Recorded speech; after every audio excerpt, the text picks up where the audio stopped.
American Fairy Tales by L. Frank Baum.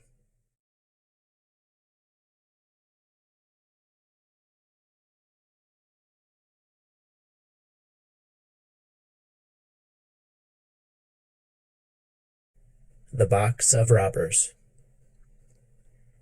No one intended to leave Martha alone that afternoon, but it happened that everyone was called away for one reason or another. Mrs. McFarland was attending the weekly card party held by the Women's Anti-Gambling League. Sister Nell's young man had called quite unexpectedly to take her for a long drive. Papa was at the office as usual. It was Mary Ann's day out. As for Emmeline, she certainly should have stayed in the house and looked after the little girl, but Emmeline had a restless nature. "Would you mind, miss, if I just crossed the alley to speak a word to Mrs. Carleton's girl?" she asked Martha. "Course not," replied the child. "You'd better lock the back door, though, and take the key, for I shall be upstairs." "Oh, I'll do that, of course, miss," said the delighted maid, and ran away to spend the afternoon with her friend, leaving Martha quite alone in the big house, and locked in into the bargain. The girl read a few pages in her new book, sewed a few stitches in her embroidery, and started to play visiting with her 4 favorite dolls. Then she remembered that in the attic was a doll's playhouse that hadn't been used for months, so she decided she would dust it and put it in order. Filled with this idea, the girl climbed the winding stairs to the big room under the roof. It was well lighted by 3 dormer windows and was warm and pleasant. Around the walls were rows of boxes and trunks, piles of old carpeting, pieces of damaged furniture, bundles of discarded clothing, and other odds and ends of more or less value.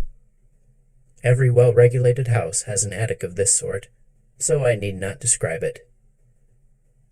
The doll's house had been moved, but after a search Martha found it away over in a corner, near the big chimney. She drew it out and noticed that behind it was a black wooden chest, which Uncle Walter had sent over from Italy years and years ago, before Martha was born, in fact. Mamma had told her about it one day, how there was no key to it, because Uncle Walter wished it to remain unopened until he returned home, and how this wandering uncle, who was a mighty hunter, had gone into Africa to hunt elephants, and had never been heard from afterwards. The little girl looked at the chest curiously, now that it had by accident attracted her attention. It was quite big, bigger even than Mamma's traveling trunk, and was studded all over with tarnished brass-headed nails. It was heavy, too, for when Martha tried to lift one end of it, she found she could not stir it a bit. But there was a place in the side of the cover for a key.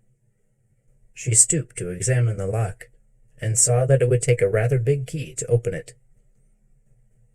Then, as you may suspect, the little girl longed to open Uncle Walter's big box and see what was in it, for we are all curious, and little girls are just as curious as the rest of us. "I don't believe Uncle Walter will ever come back," she thought. "Papa said once that some elephant must have killed him. If I only had a key." She stopped and clapped her little hands together gaily, as she remembered a big basket of keys on the shelf in the linen closet. They were of all sorts and sizes. Perhaps one of them would unlock the mysterious chest. She flew down the stairs, found the basket, and returned with it to the attic. Then she sat down before the brass-studded box, and began trying one key after another in the curious old lock. Some were too large, but most were too small. One would go into the lock, but would not turn. Another stuck so fast that she feared for a time that she would never get it out again.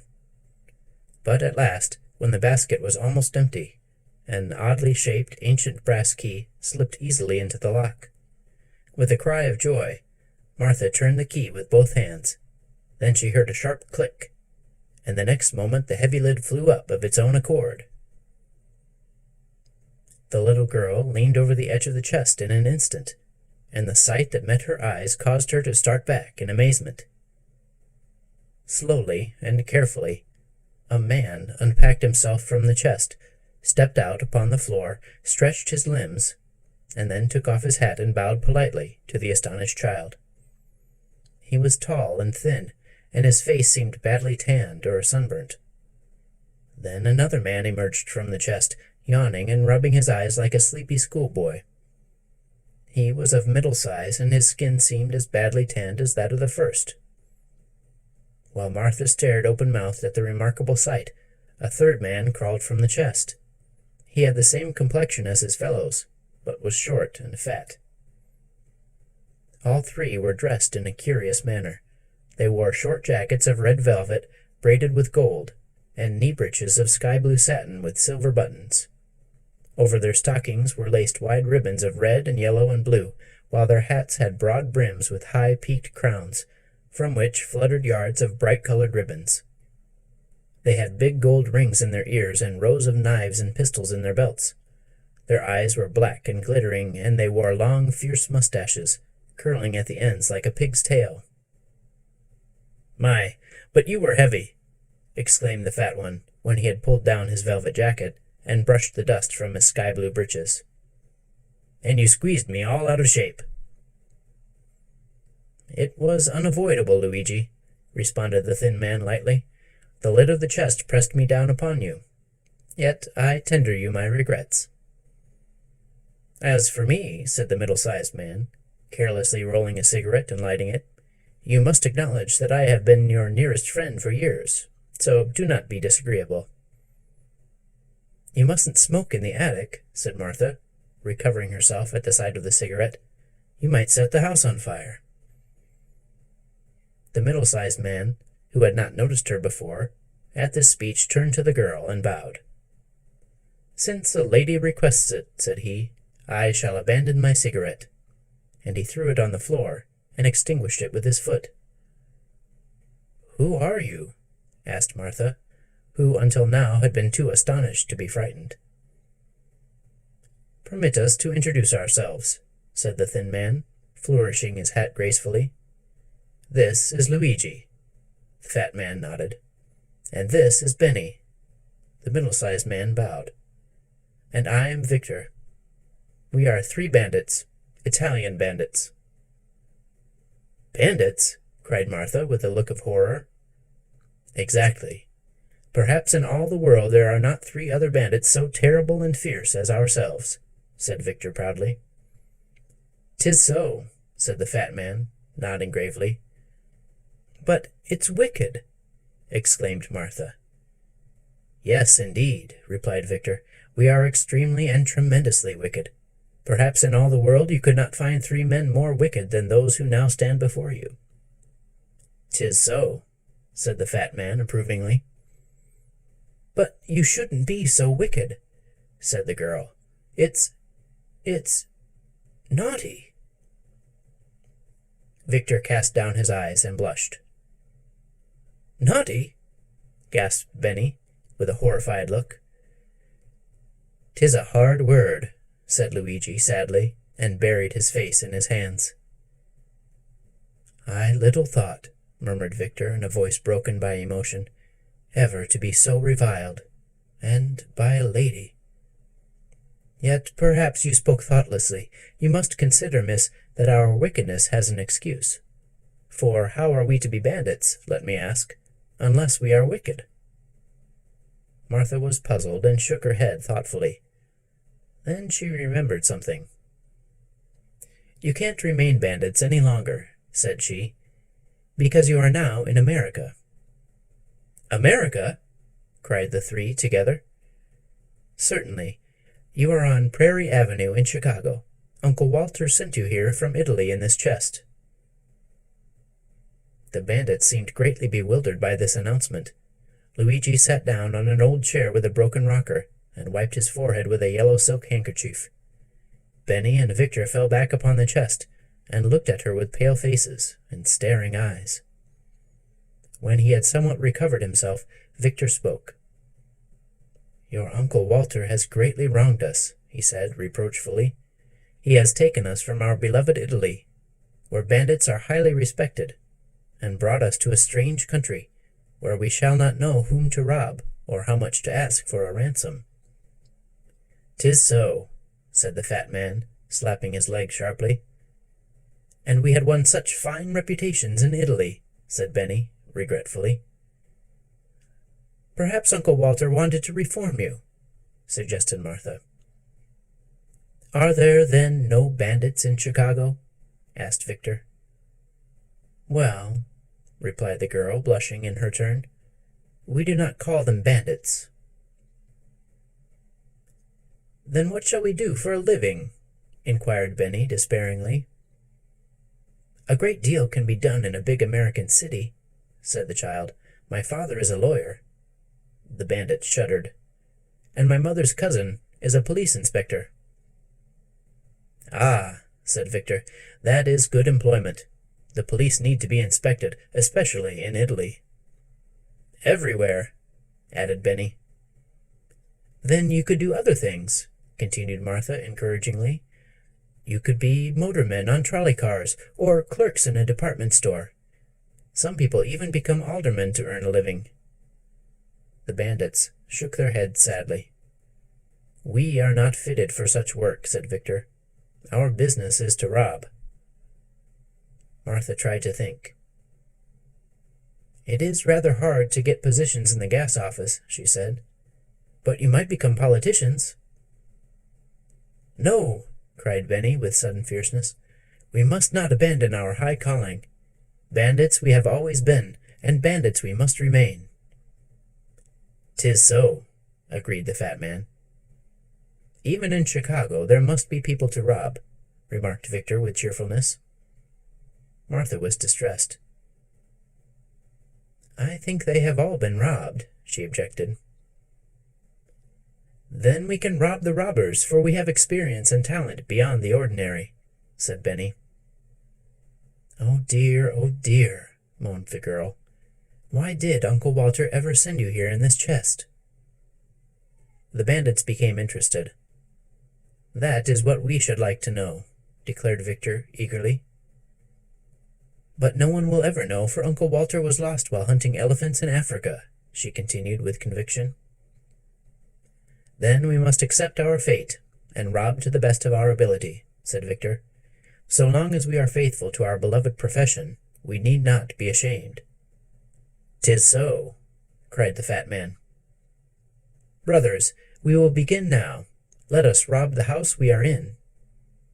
Good, shouted the others, and sprang to their feet. Benny turned threateningly upon the child. Remain here, he commanded. If you stir one step, your blood will be on your own head. Then he added in a gentler voice, Don't be afraid. That's the way all bandits talk to their captives. But of course we wouldn't hurt a young lady under any circumstances. Of course not, said Victor. The fat man drew a big knife from his belt and flourished it about his head. It's blood, he ejaculated fiercely. Spananas, cried Benny in a terrible voice. Confusion to our foes, hissed Victor. And then the three bent themselves nearly double and crept stealthily down the stairway with cocked pistols in their hands and glittering knives between their teeth, leaving Martha trembling with fear and too horrified to even cry for help. How long she remained alone in the attic she never knew, but finally she heard the cat-like tread of the returning bandits and saw them coming up the stairs in single file. All bore heavy loads of plunder in their arms, and Luigi was balancing a mince pie on the top of a pile of her mother's best evening dresses. Victor came next with an armful of bric-a-brac, a brass candelabra, and the parlor clock. Benny had the family Bible, the basket of silverware from the sideboard, a copper kettle, and Papa's fur overcoat. Oh, joy, said Victor, putting down his load. It is pleasant to rob once more.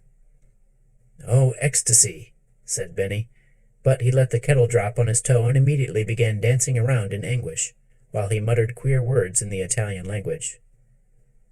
We have much wealth, continued Victor, holding the mince pie, while Luigi added his spoils to the heap, and all from one house.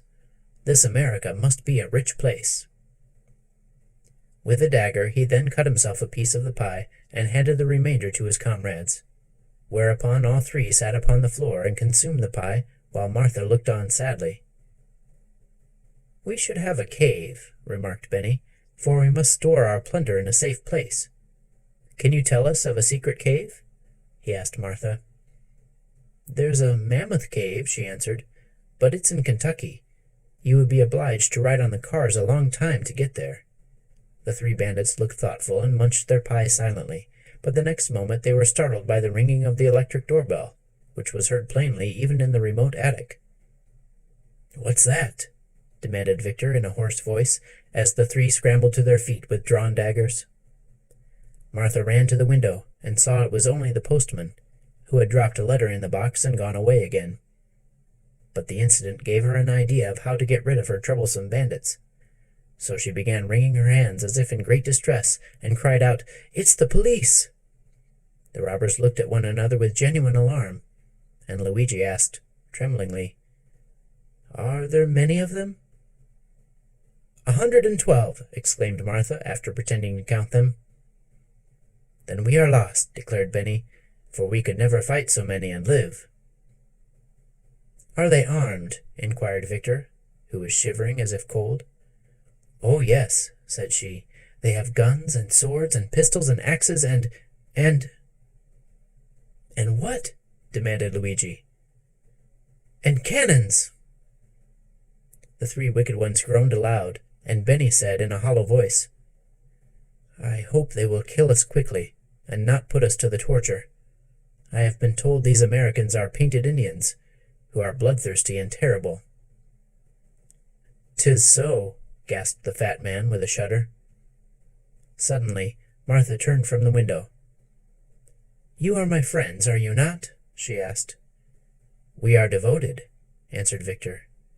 We adore you, cried Benny. We would die for you, added Luigi, thinking he was about to die anyway. Then I will save you, said the girl. How? Asked the three with one voice. Get back into the chest, she said. I will then close the lid so they will be unable to find you. They looked around the room in a dazed and irresolute way, but she exclaimed, You must be quick. They will soon be here to arrest you. Then Luigi sprang into the chest and lay flat upon the bottom. Benny tumbled in next and packed himself in the backside. Victor followed, after pausing to kiss her hand to the girl in a graceful manner. Then Martha ran up to press down the lid, but could not make it catch. You must squeeze down, she said to them. Luigi groaned. I am doing my best, miss, said Victor, who was nearest the top, but although we fitted in very nicely before, the chest now seems rather small for us. 'Tis so, came the muffled voice of the fat man from the bottom. I know what takes up the room, said Benny. What? Inquired Victor anxiously. The pie, returned Benny. 'Tis so, came from the bottom, in faint accents. Then Martha sat upon the lid and pressed it down with all her weight. To her great delight the lock caught, and, springing down, she exerted all her strength and turned the key. This story should teach us not to interfere in matters that do not concern us. For, had Martha refrained from opening Uncle Walter's mysterious chest, she would not have been obliged to carry downstairs all the plunder the robbers had brought into the attic.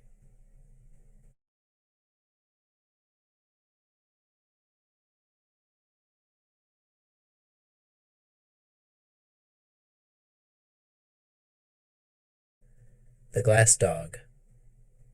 An accomplished wizard once lived on the top floor of a tenement house, and passed his time in thoughtful study and studious thought. What he didn't know about wizardry was hardly worth knowing, for he possessed all the books and recipes of all the wizards who had lived before him, and, moreover, he had invented several wizardments himself. This admirable person would have been completely happy but for the numerous interruptions to his studies caused by folk who came to consult him about their troubles, in which he was not interested, and by the loud knocks of the iceman, the milkman, the baker's boy, the laundryman, and the peanut woman. He never dealt with any of these people, but they rapped at his door every day to see him about this or that, or to try to sell him their wares. Just when he was most deeply interested in his books, or engaged in watching the bubbling of a cauldron, there would come a knock at his door. and after sending the intruder away, he always found he had lost his train of thought, or ruined his compound. At length, these interruptions aroused his anger, and he decided he must have a dog to keep people away from his door. He didn't know where to find a dog, but in the next room lived a poor glass-blower, with whom he had a slight acquaintance. So he went into the man's apartment and asked, "Where can I find a dog?" "What sort of a dog?" inquired the glass-blower. "A good dog, one that will bark at people and drive them away, one that will be no trouble to keep and won't expect to be fed, one that has no fleas and is neat in his habits, one that will obey me when I speak to him. In short, a good dog," said the wizard.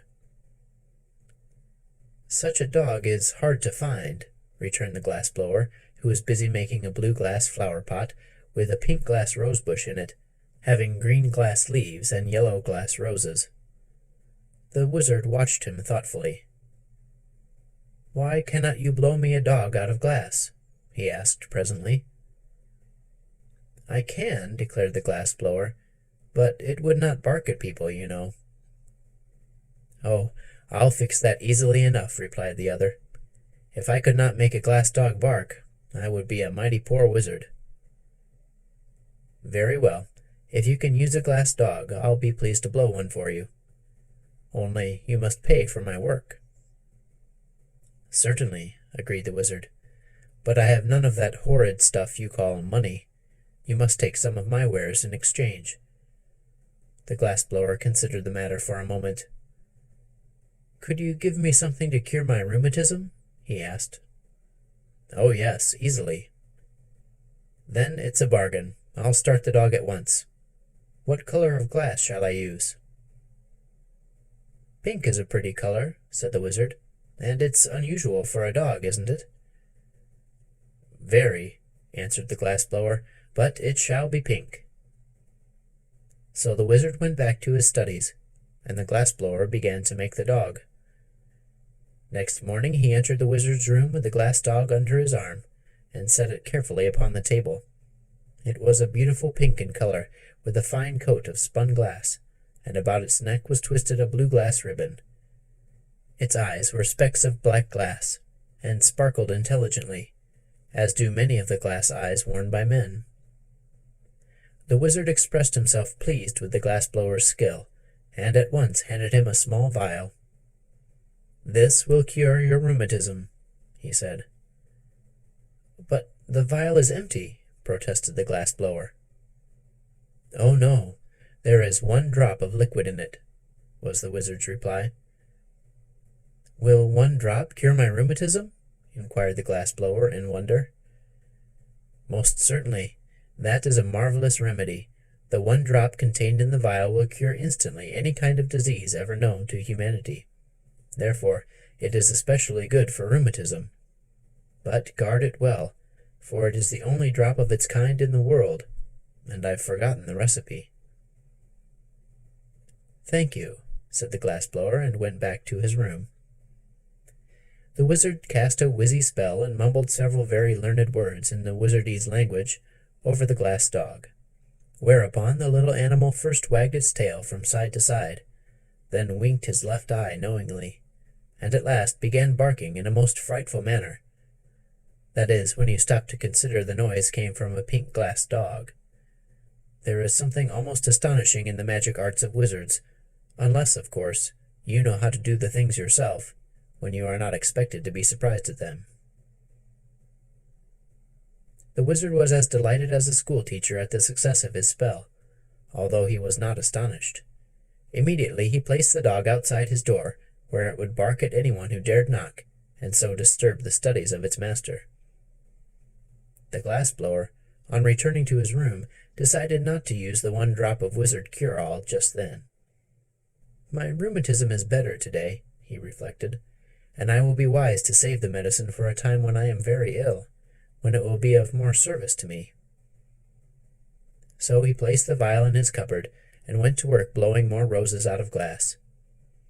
Presently he happened to think the medicine might not keep, so he started to ask the wizard about it. But when he reached the door, the glass dog barked so fiercely that he dared not knock, and returned in great haste to his own room. Indeed, the poor man was quite upset at so unfriendly a reception from the dog he himself had so carefully and skilfully made. The next morning, as he read his newspaper, he noticed an article stating that the beautiful Miss Midas, the richest young lady in town, was very ill, and the doctors had given up hope of her recovery. The glass-blower, although miserably poor, hard-working and homely of feature, was a man of ideas. He suddenly recollected his precious medicine, and determined to use it to better advantage than relieving his own ills. He dressed himself in his best clothes, brushed his hair and combed his whiskers, washed his hands and tied his necktie, blackened his hose and sponged his vest, and then put the vial of magic cure-all in his pocket. Next he locked his door, went downstairs, and walked through the streets to the grand mansion where the wealthy Miss Midas resided. The butler opened the door and said, "No soap, no chromos, no vegetable oils, no hair oil, no books, no baking powder. My young lady is dying, and we're well supplied for the funeral." The glass-blower was grieved at being taken for a peddler. "My friend," he began proudly, but the butler interrupted him, saying, "No tombstones either. There's a family graveyard, and the monument's built." "The graveyard won't be needed, if you will permit me to speak," said the glass-blower. "No doctors, sir. They've given up my young lady, and she's given up the doctors," continued the butler calmly. "I'm no doctor," returned the glass-blower. "Nor are the others. But what is your errand?" "I called to cure your young lady by means of a magical compound." "Step in, please, and take a seat in the hall. I'll speak to the housekeeper," said the butler more politely. So he spoke to the housekeeper, and the housekeeper mentioned the matter to the steward, and the steward consulted the chef, and the chef kissed the lady's maid and sent her to see the stranger. Thus are the very wealthy hedged around with ceremony, even when dying. When the lady's maid heard from the glass-blower that he had a medicine which would cure her mistress, she said, "I'm glad you came." "But," said he, "if I restore your mistress to health, she must marry me." "I'll make inquiries, and see if she's willing," answered the maid, and went at once to consult Miss Midas. The young lady did not hesitate an instant. "I'd marry any old thing rather than die," she cried. "Bring him here at once." So the glass-blower came, poured the magic drop into a little water, gave it to the patient, and the next minute Miss Midas was as well as she had ever been in her life. "Dear me," she exclaimed, "I've an engagement at the Fritters' reception tonight.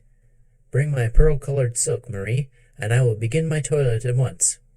And don't forget to cancel the order for the funeral flowers and your morning gown." "But, Miss Midas," remonstrated the glass-blower, who stood by, "you promised to marry me if I cured you."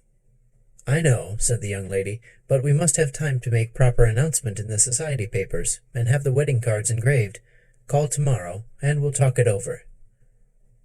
The glass-blower had not impressed her favorably as a husband, and she was glad to find an excuse for getting rid of him for a time. And she did not want to miss the Fritters' reception. Yet the man went home filled with joy, for he thought his stratagem had succeeded, and he was about to marry a rich wife, who would keep him in luxury forever afterward. The first thing he did on reaching his room was to smash his glass-blowing tools and throw them out of the window. He then sat down to figure out ways of spending his wife's money. The following day he called upon Miss Midas, who was reading a novel and eating chocolate creams as happily as if she had never been ill in her life.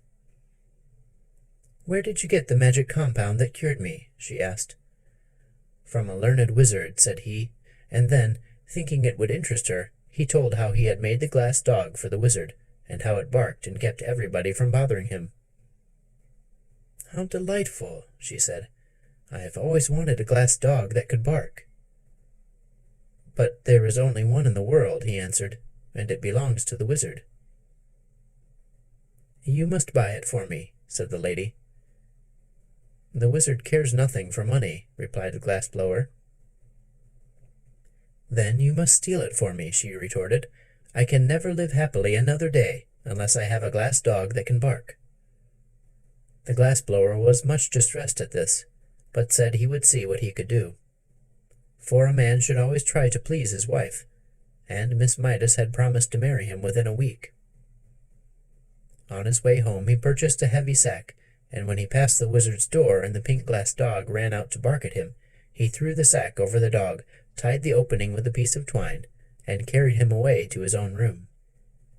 The next day he sent the sack by a messenger boy to Miss Midas, with his compliments, and later in the afternoon he called upon her in person, feeling quite sure he would be received with gratitude for stealing the dog she so greatly desired.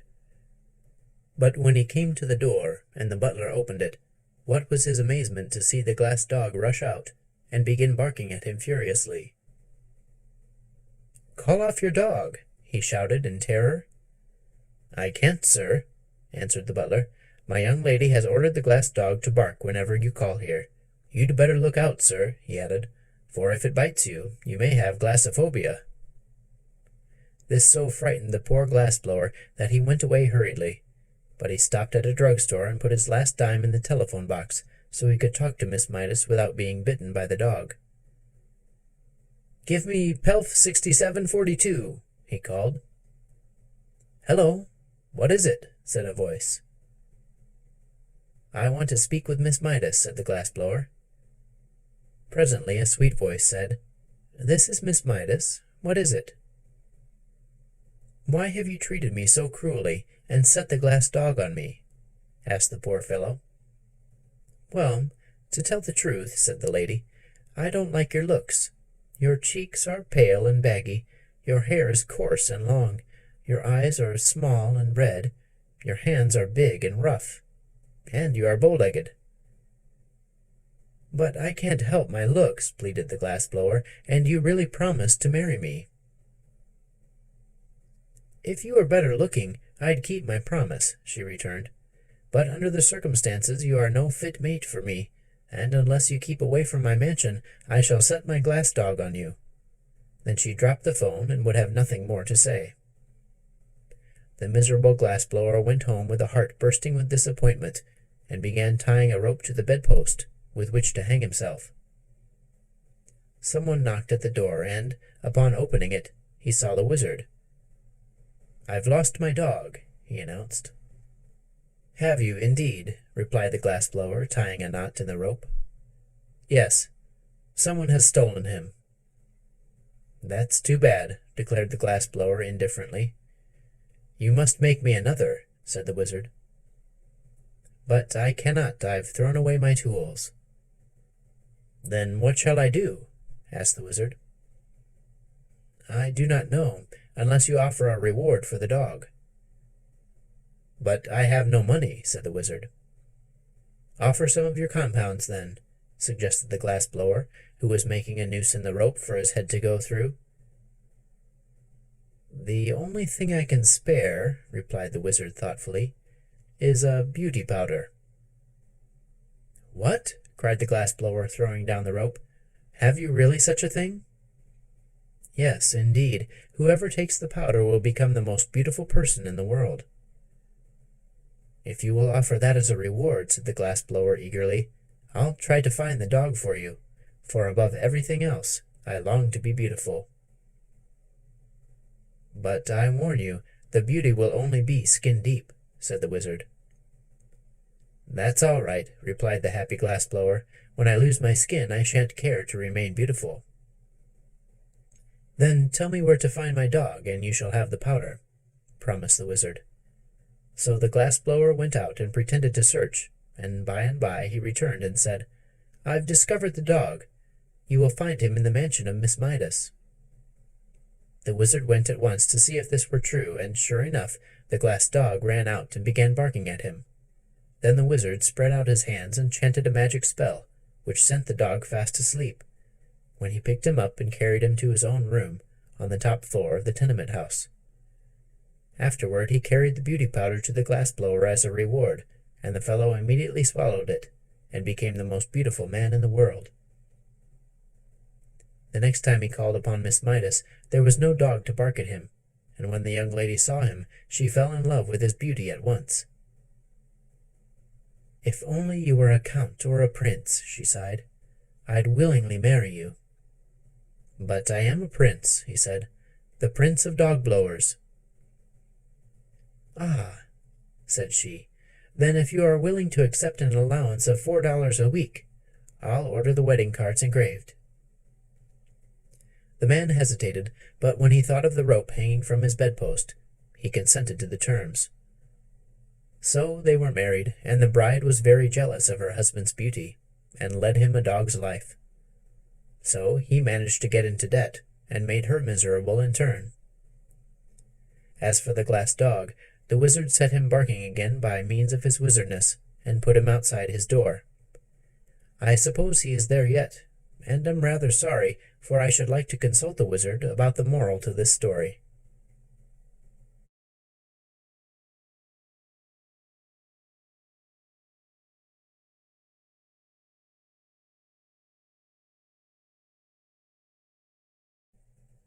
The Queen of Quack.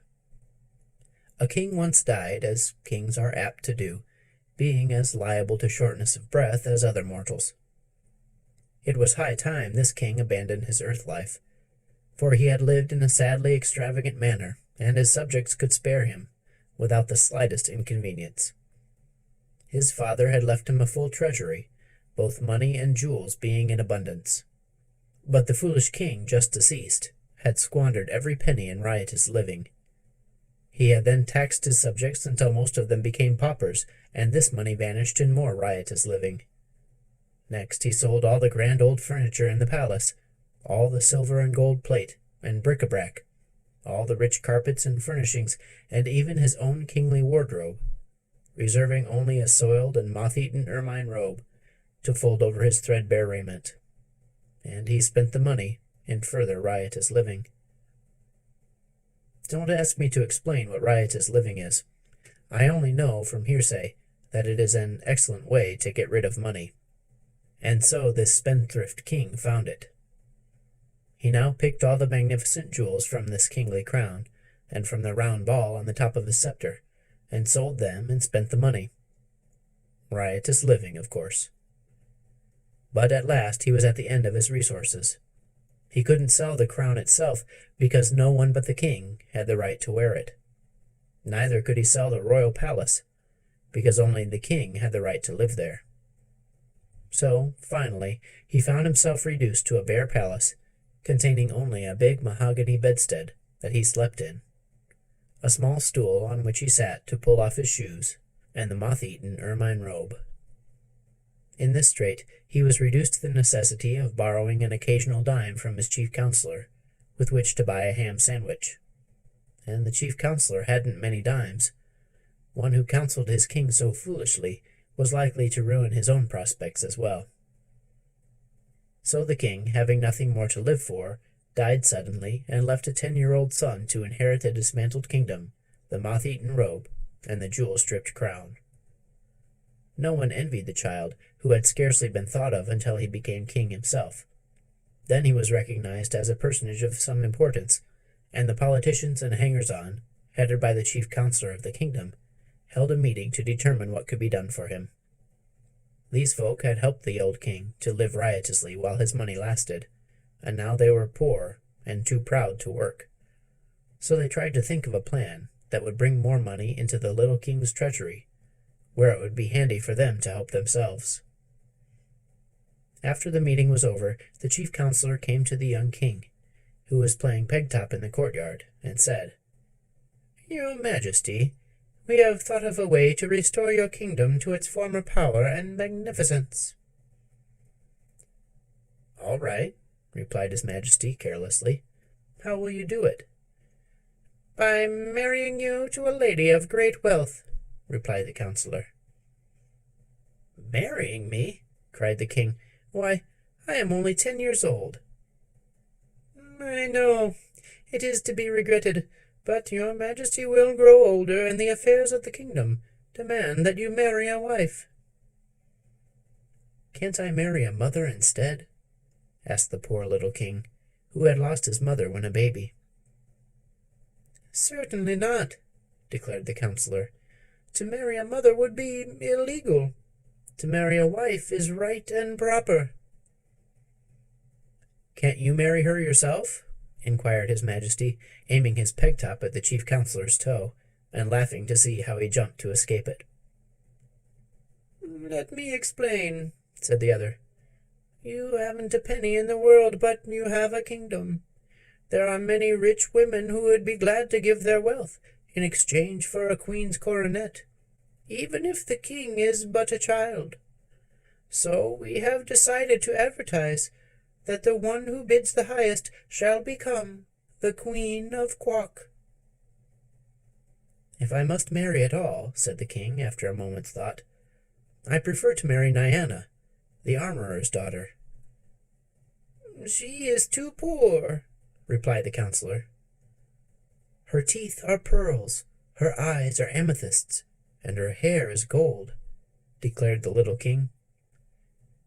"True, your majesty, but consider that your wife's wealth must be used. How would Nyana look after you have pulled her teeth of pearls, plucked out her amethyst eyes, and shaved her golden head?" The boy shuddered. "Have your own way," he said despairingly. "Only let the lady be as dainty as possible, and a good playfellow." "We shall do our best," returned the chief counselor, and went away to advertise throughout the neighboring kingdoms for a wife for the boy king of Quack.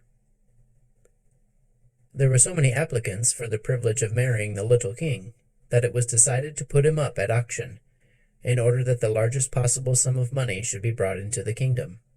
So on the day appointed, the ladies gathered at the palace from all the surrounding kingdoms, from Bilkan, Mulgravia, Junkum, and even as far away as the Republic of Macvelt.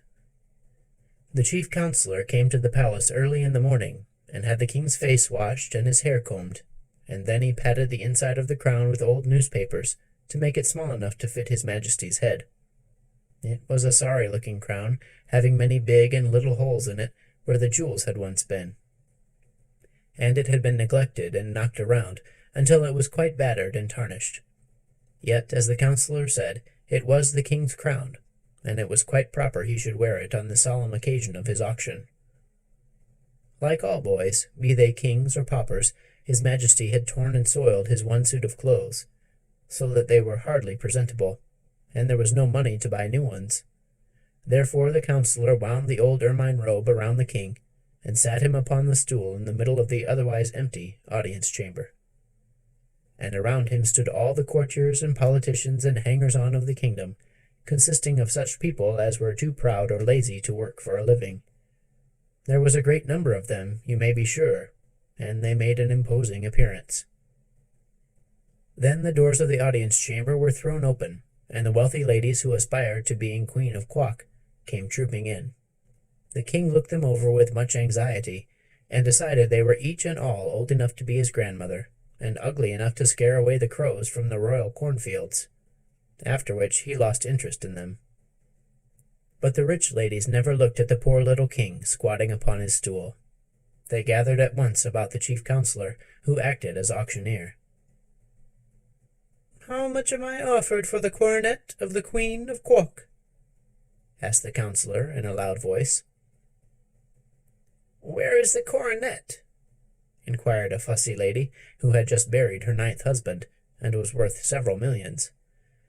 "There isn't any coronet at present," explained the chief counselor. "But whoever bids highest will have the right to wear one, and she can then buy it." "Oh," said the fussy old lady. "I see." Then she added, "I'll bid $14. $14,000! cried a sour-looking woman, who was thin and tall and had wrinkles all over her skin. Like a frosted apple, the king thought. The bidding now became fast and furious, and the poverty-stricken courtiers brightened up as the sum began to mount into the millions. "He'll bring us a very pretty fortune after all," whispered one to his comrade, "and then we shall have the pleasure of helping him spend it." The king began to be anxious. All the women who looked at all kind-hearted or pleasant had stopped bidding for lack of money, and the slender old dame with the wrinkles seemed determined to get the coronet at any price, and with it the boy husband. This ancient creature finally became so excited that her wig got crosswire of her head, and her false teeth kept slipping out, which horrified the little king greatly, but she would not give up. At last, the chief counselor ended the auction by crying out, "Sold to Mary Ann Brodzinski de la Porcus for $3,900,624.16. And the sour-looking old woman paid the money in cash and on the spot, which proves this is a fairy story. The king was so disturbed at the thought that he must marry this hideous creature that he began to wail and weep, whereupon the woman boxed his ears soundly. But the counselor reproved her for punishing her future husband in public, saying, "You are not married yet. Wait until tomorrow after the wedding takes place, then you can abuse him as much as you wish. But at present we prefer to have people think this is a love match." The poor king slept but little that night, so filled was he with terror of his future wife. Nor could he get the idea out of his head that he preferred to marry the armorer's daughter, who was about his own age. He tossed and tumbled around upon his hard bed until the moonlight came in at the window and lay like a great white sheet upon the bare floor.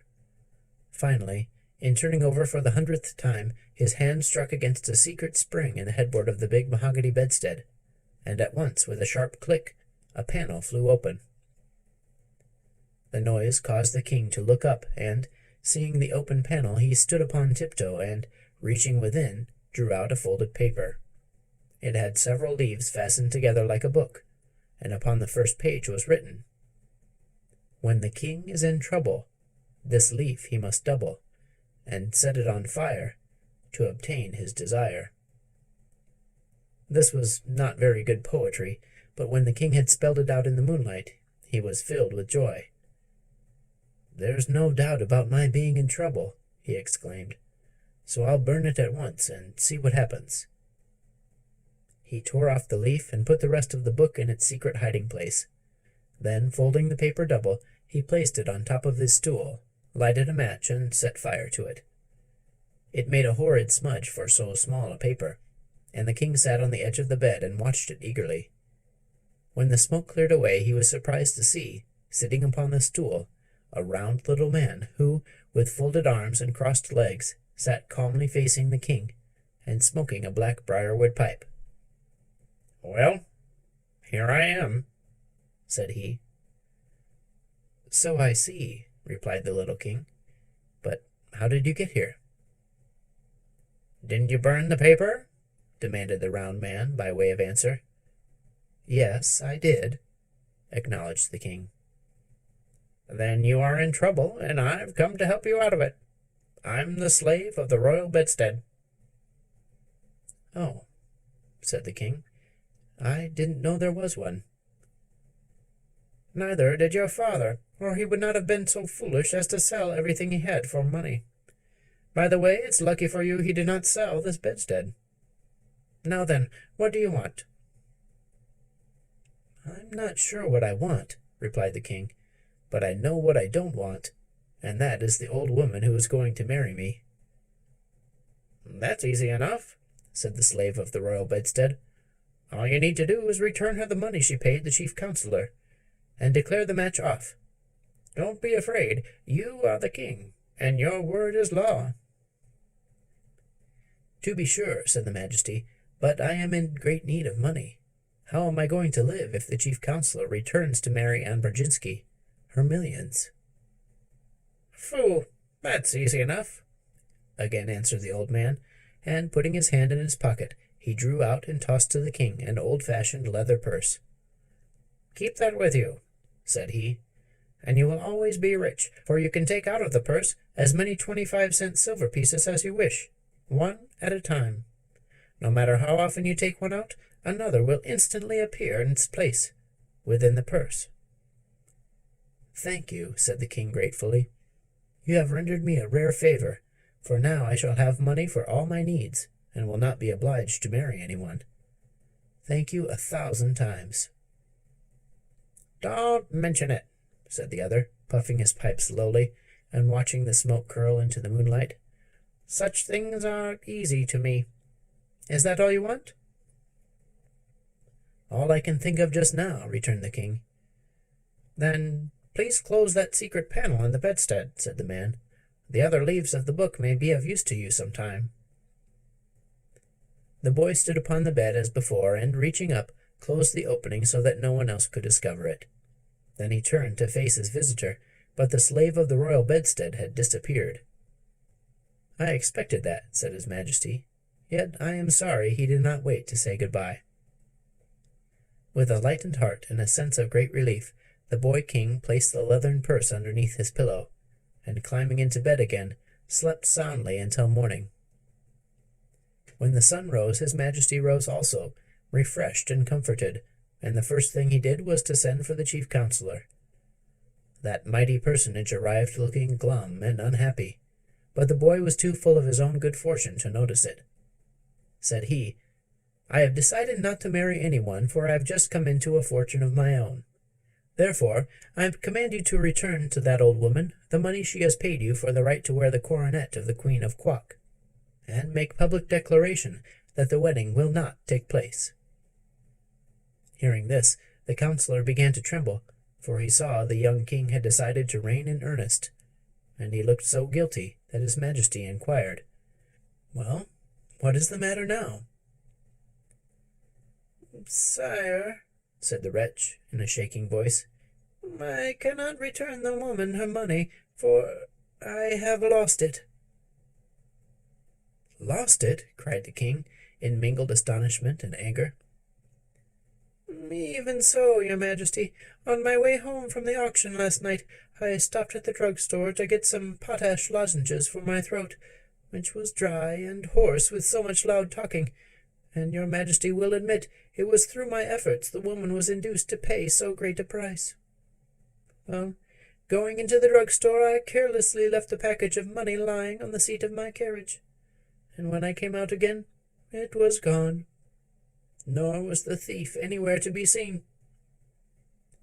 "Did you call the police?" asked the king. "Yes, I called, but they were all on the next block, and although they have promised to search for the robber, I have little hope they will ever find him." The king sighed. "What shall we do now?" he asked.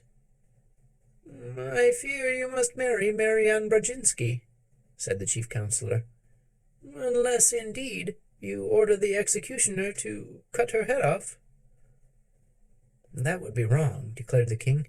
"The woman must not be harmed, and it is just that we return her money, for I will not marry her under any circumstances." "Is that private fortune you mentioned large enough to repay her?" asked the counselor. "Why, yes," said the king thoughtfully, "but it will take some time to do it, and that shall be your task. Call the woman here."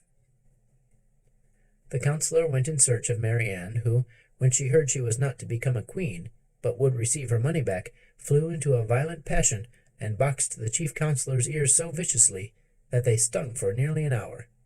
But she followed him into the king's audience chamber, where she demanded her money in a loud voice, claiming as well the interest due upon it overnight.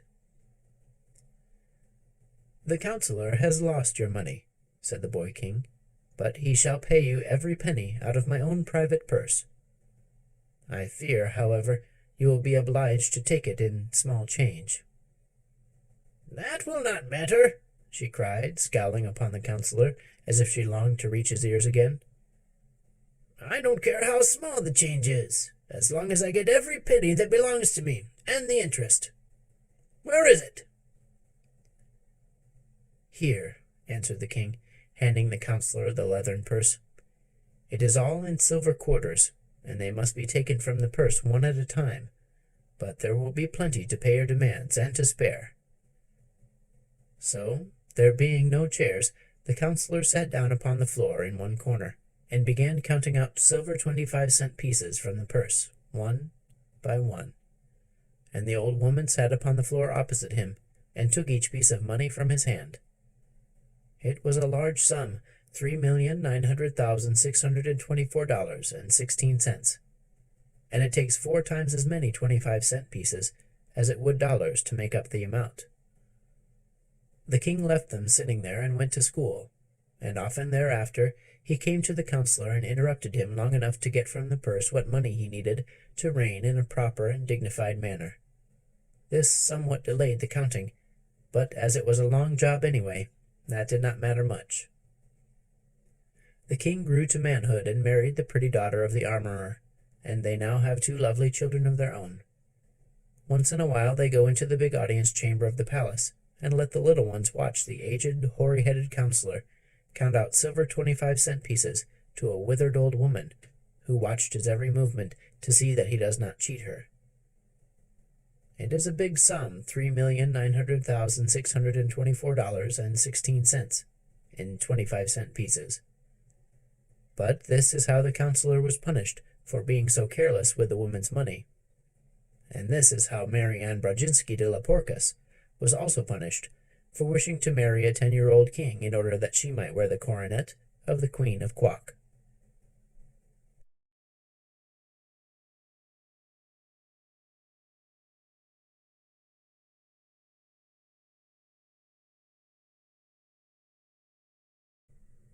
The Girl Who Owned a Bear. Mamma had gone downtown to shop. She had asked Nora to look after Jane Gladys, and Nora promised she would. But it was her afternoon for polishing the silver, so she stayed in the pantry and left Jane Gladys to amuse herself alone in the big sitting room upstairs. The little girl did not mind being alone, for she was working on her first piece of embroidery, a sofa pillow for Papa's birthday present. So she crept into the big bay window and curled herself up on the broad sill while she bent her brown head over her work. Soon the door opened and closed again, quietly. Jane Gladys thought it was Nora, so she didn't look up until she had taken a couple more stitches on a forget-me-not. Then she raised her eyes and was astonished to find a strange man in the middle of the room, who regarded her earnestly. He was short and fat, and seemed to be breathing heavily from his climb up the stairs. He held a work silk hat in one hand, and underneath his other elbow was tucked a good-sized book. He was dressed in a black suit that looked old and rather shabby, and his head was bald upon the top. "Excuse me," he said, while the child gazed at him in solemn surprise. "Are you Jane Gladys Brown?" "Yes, sir," she answered. Very good indeed," he remarked, with a queer sort of smile. "I've had quite a hunt to find you, but I've succeeded at last." "How did you get in?" inquired Jane Gladys with a growing distrust of her visitor. "That is a secret," he said mysteriously. This was enough to put the girl on her guard. She looked at the man, and the man looked at her, and both looks were grave and somewhat anxious. "What do you want?" she asked, straightening herself up with a dignified air. "Ah, now we are coming to business," said the man briskly. "I'm going to be quite frank with you. To begin with, your father has abused me in a most ungentlemanly manner." Jane Gladys got off the window-sill and pointed her small finger at the door. "Leave this room immediately," she cried, her voice trembling with indignation. "My papa is the best man in the world. He never abused anybody." "Allow me to explain, please," said the visitor, without paying any attention to her request to go away. "Your father may be very kind to you, for you are his little girl, you know. But when he's downtown in his office, he's inclined to be rather severe, especially on book agents. Now, I called on him the other day and asked him to buy the complete works of Peter Smith. And what do you suppose he did?" She said nothing. "Why," continued the man with growing excitement, "he ordered me from his office and had me put out of the building by the janitor. What do you think of such treatment as that from the best papa in the world, eh?" "I think he was quite right," said Jane Gladys. "Oh, you do? Well," said the man, "I resolved to be revenged for the insult, so as your father is big and strong and a dangerous man, I have decided to be revenged upon his little girl." Jane Gladys shivered. "What are you going to do?" she asked. "I'm going to present you with this book," he answered, taking it from under his arm. Then he sat down on the edge of a chair, placed his hat on the rug, and drew a fountain pen from his vest pocket. "I'll write your name in it," said he. "How do you spell Gladys?" "Gladys," she replied. "Thank you.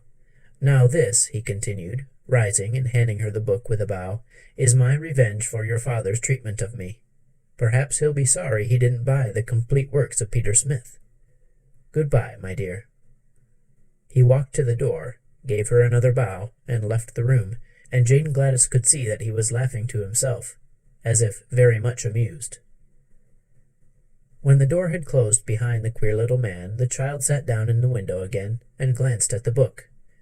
It had a red and yellow cover, and the word "Thingamajigs" was across the front in big letters. Then she opened it, curiously, and saw her name written in black letters upon the first white leaf. "He was a funny little man," she said to herself thoughtfully. She turned the next leaf and saw a big picture of a clown, dressed in green and red and yellow, and having a very white face with 3-cornered spots of red on each cheek and over the eyes. While she looked at this, the book trembled in her hands, the leaf crackled and creaked, and suddenly the clown jumped out of it, and stood upon the floor beside her, becoming instantly as big as any ordinary clown. After stretching his arms and legs and yawning in a rather impolite manner, he gave a silly chuckle and said, "This is better. You don't know how cramped one gets standing so long upon a page of flat paper." Perhaps you can imagine how startled Jane Gladys was, and how she stared at the clown who had just leapt out of the book. "You didn't expect anything of this sort, did you?" he asked, leering at her in clown fashion. Then he turned around to take a look at the room, and Jane Gladys laughed in spite of her astonishment. "What amuses you?" demanded the clown. "Why, the back of you is all white," cried the girl. "You're only a clown in front of you." "Quite likely," he returned in an annoyed tone. "The artist made a front view of me. He wasn't expected to make the back of me, for that was against the page of the book." "But it makes you look so funny," said Jane Gladys, laughing until her eyes were moist with tears. The clown looked sulky and sat down upon a chair so she couldn't see his back. "I'm not the only thing in the book," he remarked crossly. This reminded her to turn another page, and she had scarcely noted that it contained the picture of a monkey, when the animal sprang from the book with a great crumpling of paper, and landed upon the window-seat beside her. "Hee-hee-hee-hee!" chattered the creature, springing to the girl's shoulder, and then to the center table. "This is great fun! Now I can be a real monkey instead of a picture of one." "Real monkeys can't talk," said Jane Gladys reprovingly. "How do you know? Have you ever been one yourself?" inquired the animal, and then he laughed loudly, and the clown laughed too, as if he enjoyed the remark. The girl was quite bewildered by this time.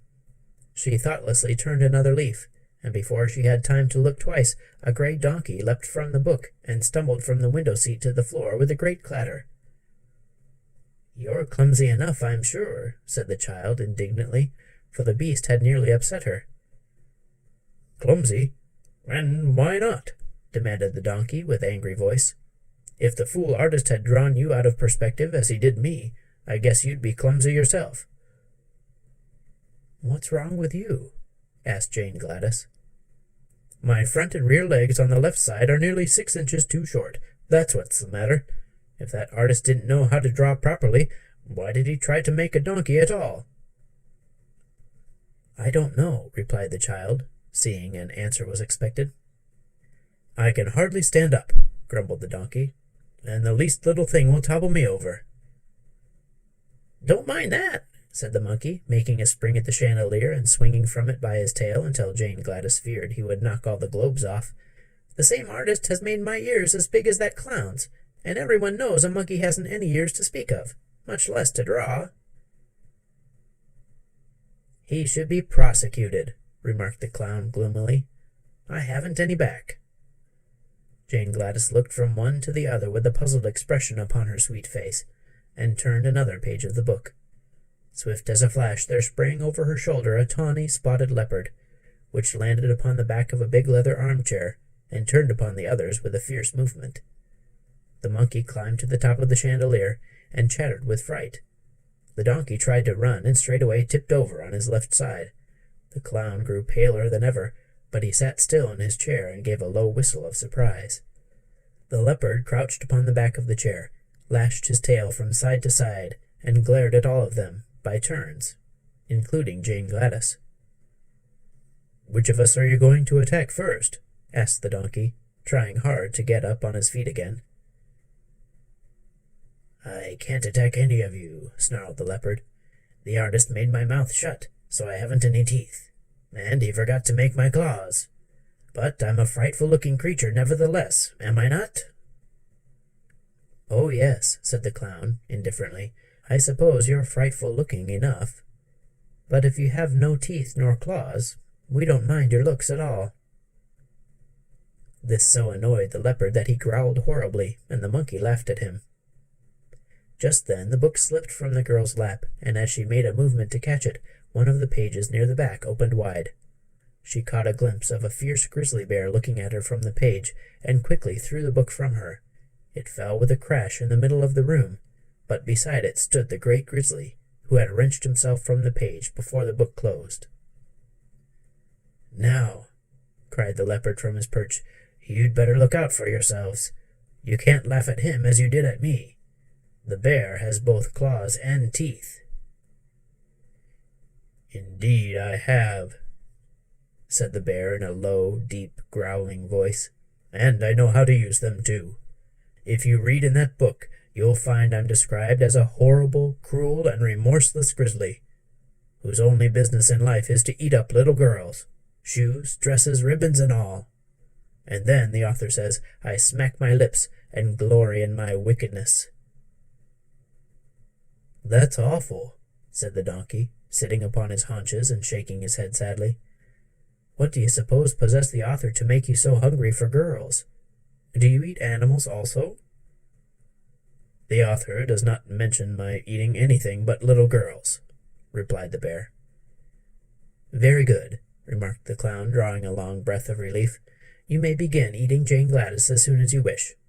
She laughed because I had no back." "And she laughed because my legs are out of perspective," brayed the donkey. "But you also deserve to be eaten," screamed the leopard from the back of the leather chair, "for you laughed and poked fun at me because I had no claws nor teeth. Don't you suppose, Mr. Grizzly, you could manage to eat a clown, a donkey, and a monkey after you finished the girl?" "Perhaps so, and a leopard into the bargain," growled the bear. "It will depend on how hungry I am. But I must begin on the little girl first, because the author says I prefer girls to anything." Jane Gladys was much frightened on hearing this conversation, and she began to realize what the man meant when he said he gave her the book to be revenged. Surely Papa would be sorry he hadn't bought the complete works of Peter Smith when he came home and found his little girl eaten up by a grizzly bear, shoes, dress, ribbons, and all. The bear stood up and balanced himself on his rear legs. "This is the way I look in the book," he said. "Now watch me eat the little girl." He advanced slowly toward Jane Gladys, and the monkey, the leopard, the donkey, and the clown all stood around in a circle and watched the bear with much interest. But before the grizzly reached her, the child had a sudden thought and cried out, "Stop! You mustn't eat me. It would be wrong." "Why?" asked the bear in surprise. "Because I own you. You're my private property," she answered. "I don't see how you make that out," said the bear in a disappointed tone. "Why, the book was given to me. My name's on the front leaf. And you belong by rights in the book, so you mustn't dare to eat your owner." The grizzly hesitated. "Can any of you read?" he asked. "I can," said the clown. "Then see if she speaks the truth. Is her name really in the book?" The clown picked it up and looked at the name. "It is," he said, "Jane Gladys Brown, and written quite plainly in big letters." The bear sighed. "Then, of course, I can't eat her," he decided.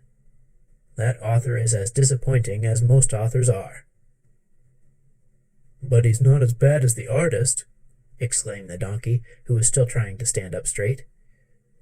"The fault lies with yourselves," said Jane Gladys severely. "Why didn't you stay in the book where you were put?" The animals looked at each other in a foolish way, and the clown blushed under his white paint. "Really?" began the bear, and then he stopped short. The doorbell rang loudly. "It's Mamma!" cried Jane Gladys, springing to her feet.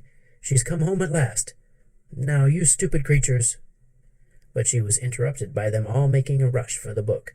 There was a swish and a whir and a rustling of leaves, and an instant later the book lay upon the floor, looking just like any other book, while Jane Gladys' strange companions had all disappeared. This story should teach us to think quickly and clearly upon all occasions, for had Jane Gladys not remembered that she owned the bear, he probably would have eaten her before the bell rang.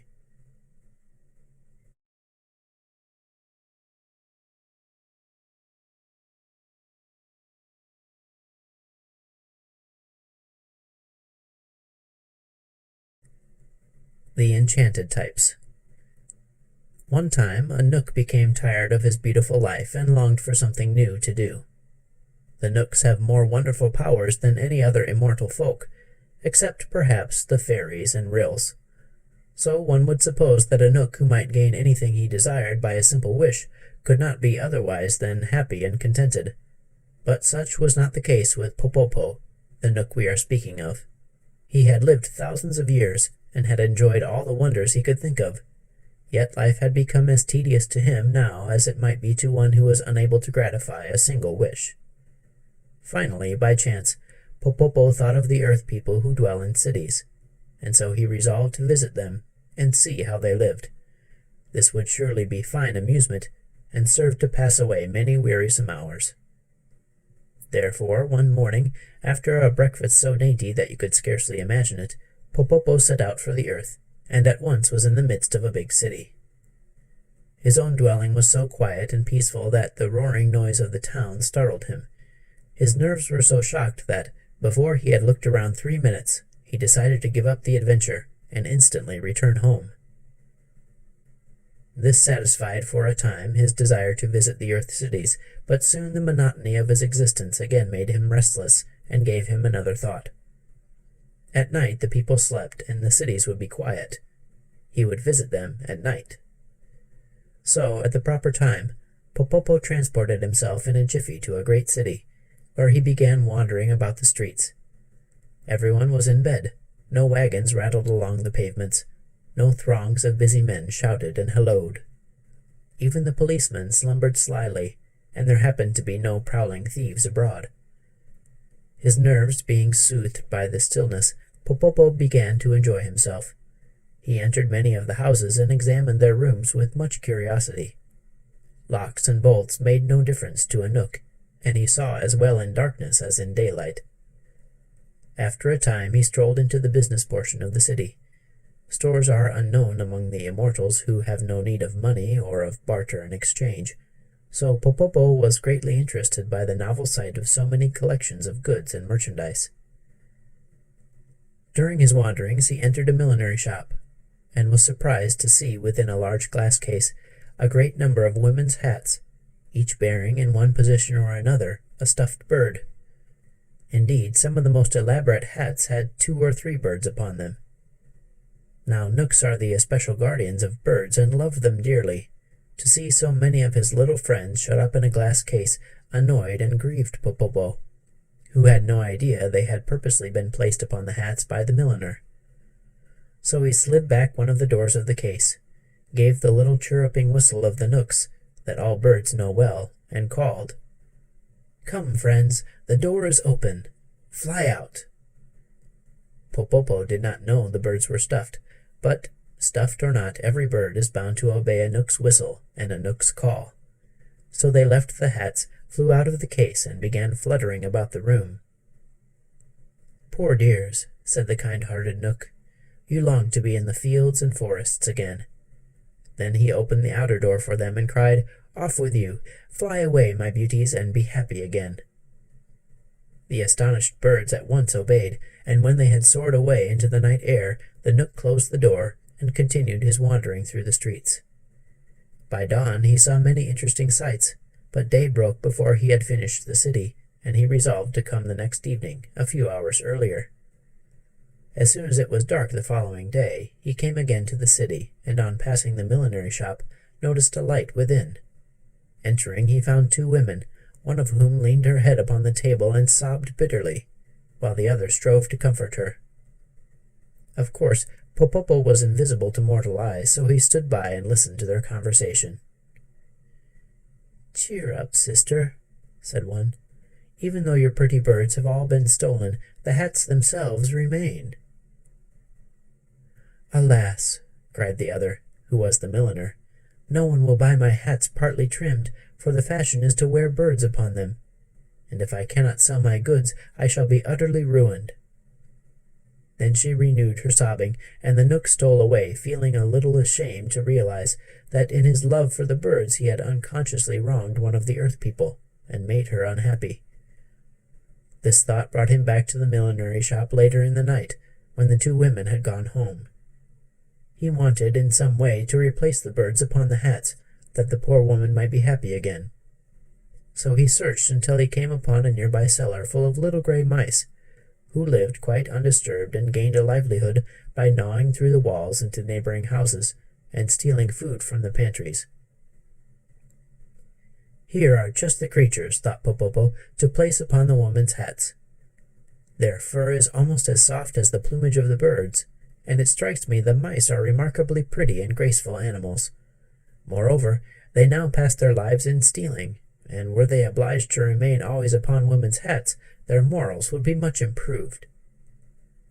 So he exercised a charm that drew all the mice from the cellar and placed them upon the hats in the glass case, where they occupied the places the birds had vacated, and looked very becoming, at least in the eyes of the unworldly Knook.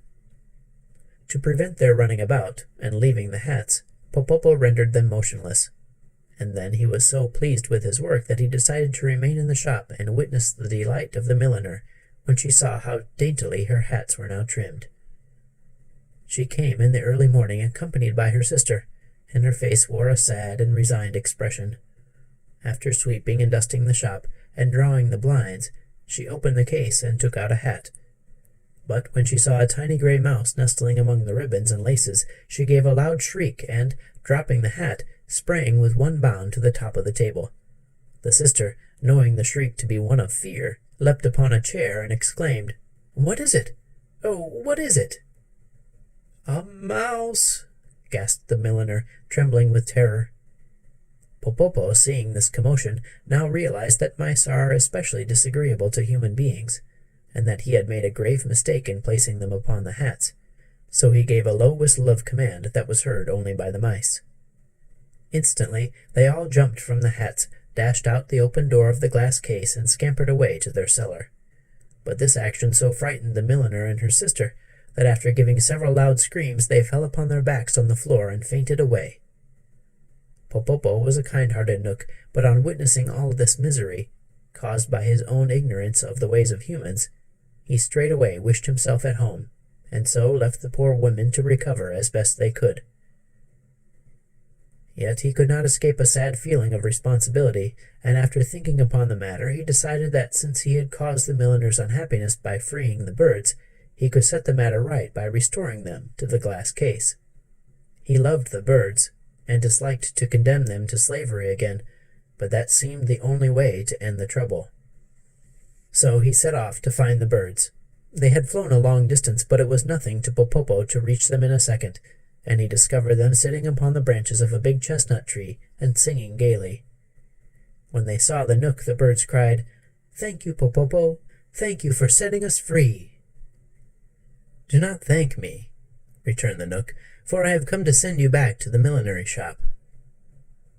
"Why?" demanded a blue jay angrily, while the others stopped their songs.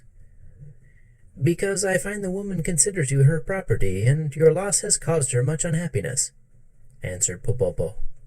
But remember how unhappy we were in her glass case, said a robin redbreast gravely. And as for being her property, you are a Knook, and the natural guardian of all birds, so you know that nature created us free. To be sure, wicked men shot and stuffed us, and sold us to the milliner, but the idea of our being her property is nonsense. Popopo was puzzled. If I leave you free, he said, wicked men will shoot you again, and you will be no better off than before. Pooh! Exclaimed the blue jay. We cannot be shot now, for we are stuffed. Indeed, 2 men fired several shots at us this morning, but the bullets only ruffled our feathers and buried themselves in our stuffing. We do not fear men now. Listen, said Popopo sternly, for he felt the birds were getting the best of the argument. The poor milliner's business will be ruined if I do not return you to her shop. It seems you are necessary to trim the hats properly. It is the fashion for women to wear birds upon their headgear. So the poor milliner's wares, although beautified by lace and ribbons, are worthless unless you are perched upon them. Fashions, said a blackbird solemnly, are made by men. What law is there among birds or Knooks that requires us to be the slaves of fashion? What have we to do with fashions anyway? Screamed a linnet. If it were the fashion to wear Knooks perched upon women's hats, would you be contented to stay there? Answer me, Popopo. But Popopo was in despair. He could not wrong the birds by sending them back to the milliner, nor did he wish the milliner to suffer by their loss. So he went home to think what could be done. After much meditation, he decided to consult the king of the Knooks, and going at once to his majesty, he told him the whole story. The king frowned. This should teach you the folly of interfering with earth people, he said. But since you have caused all this trouble, it is your duty to remedy it.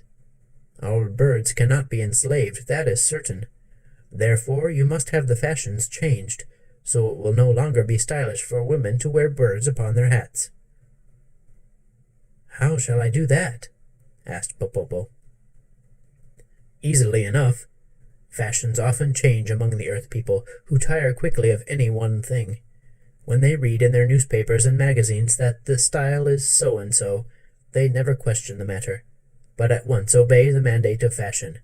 So you must visit the newspapers and magazines, and enchant the types. Enchant the types? Echoed Popopo in wonder. Just so. Make them read that it is no longer the fashion to wear birds upon hats. That will afford relief to your poor milliner, and at the same time set free thousands of our darling birds who have been so cruelly used. Popopo thanked the wise king and followed his advice. The office of every newspaper and magazine in the city was visited by the Knook, and then he went to other cities until there was not a publication in the land that had not had a new fashion note in its pages. Sometimes Popopo enchanted the types, so that whoever read the print would see only what the Knook wished them to. Sometimes he called upon the busy editors and befuddled their brains until they wrote exactly what he wanted them to. Mortals seldom know how greatly they are influenced by fairies, Knooks, and Ryls, who often put thoughts into their heads that only the wise little immortals could have conceived. The following morning, when the poor milliner looked over her newspaper, she was overjoyed to read that no woman could now wear a bird upon her hat and be in style, for the newest fashion required only ribbons and laces. Popopo, after this, found much enjoyment in visiting every millinery shop he could find, and giving new life to the stuffed birds, which were carelessly tossed aside as useless. And they flew to the fields and forests with songs of thanks to the good Knook who had rescued them. Sometimes a hunter fires his gun at a bird, and then wonders why he did not hit it. But, having read this story, you will understand that the bird must have been a stuffed one from some millinery shop, which cannot, of course, be killed by a gun.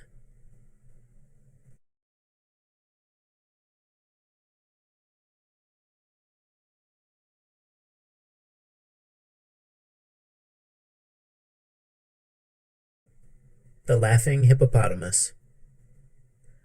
On one of the upper branches of the Congo River lived an ancient and aristocratic family of hippopotamuses, which boasted a pedigree dating back beyond the days of Noah, beyond the existence of mankind, far into the dim ages when the world was new.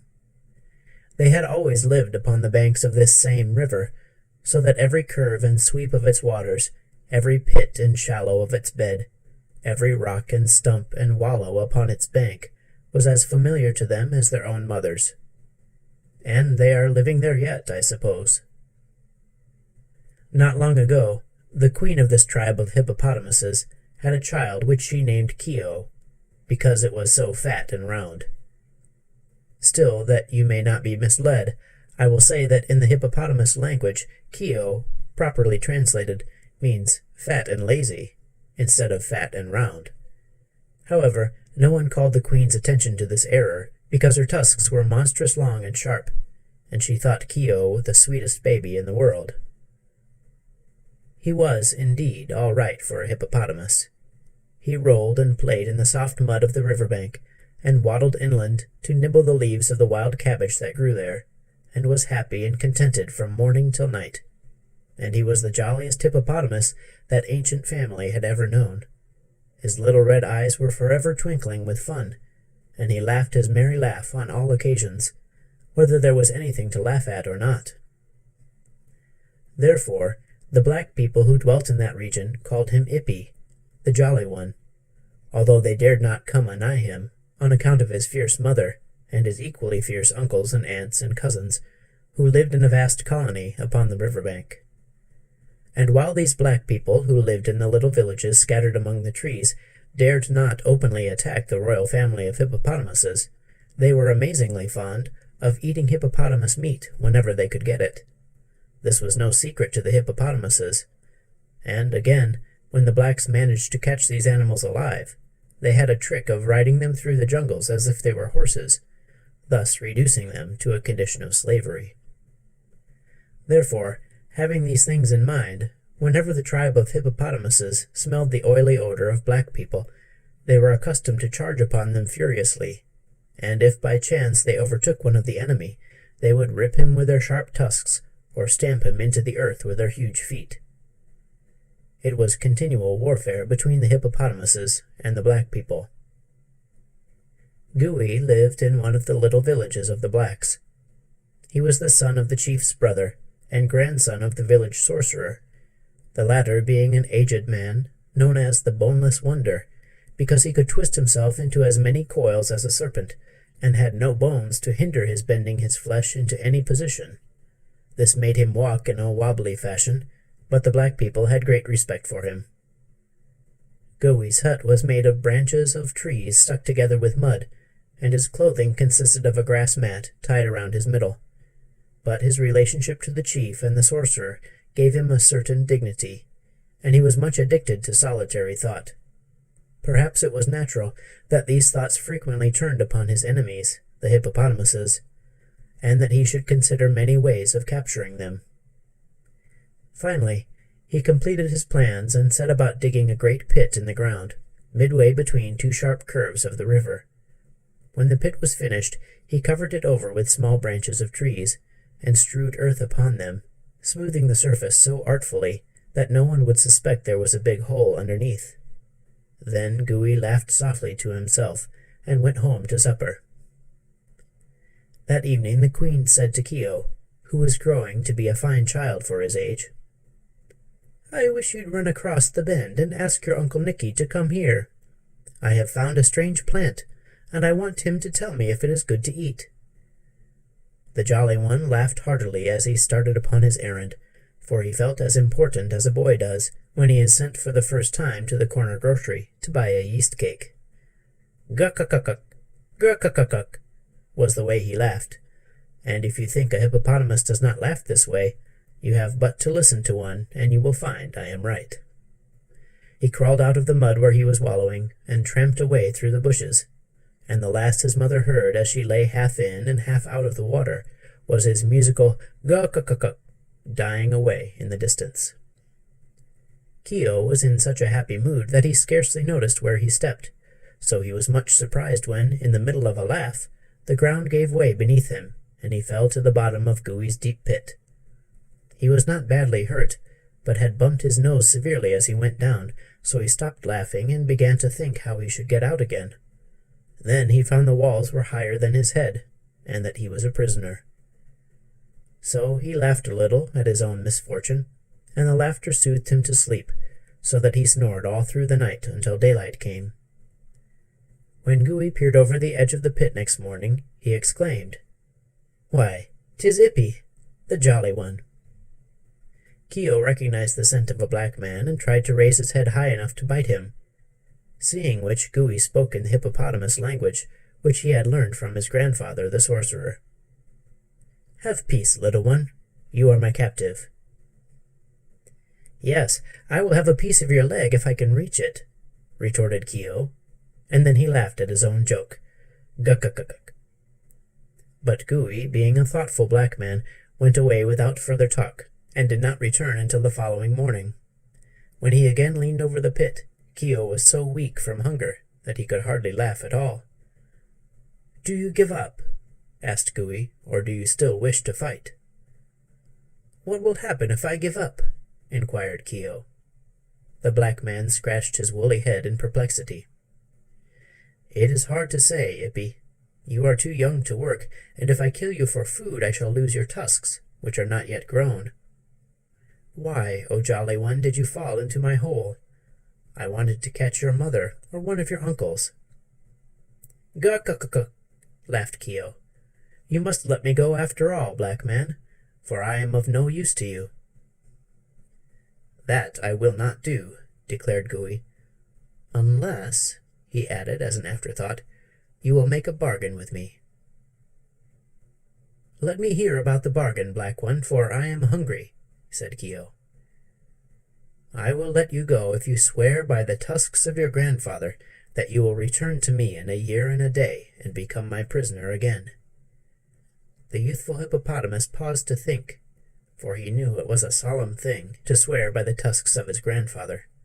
But he was exceedingly hungry, and a year and a day seemed a long time off, so he said with another careless laugh, "Very well. If you will now let me go, I swear by the tusks of my grandfather to return to you in a year and a day and become your prisoner." Gooey was much pleased, for he knew that in a year and a day Keo would be almost full grown.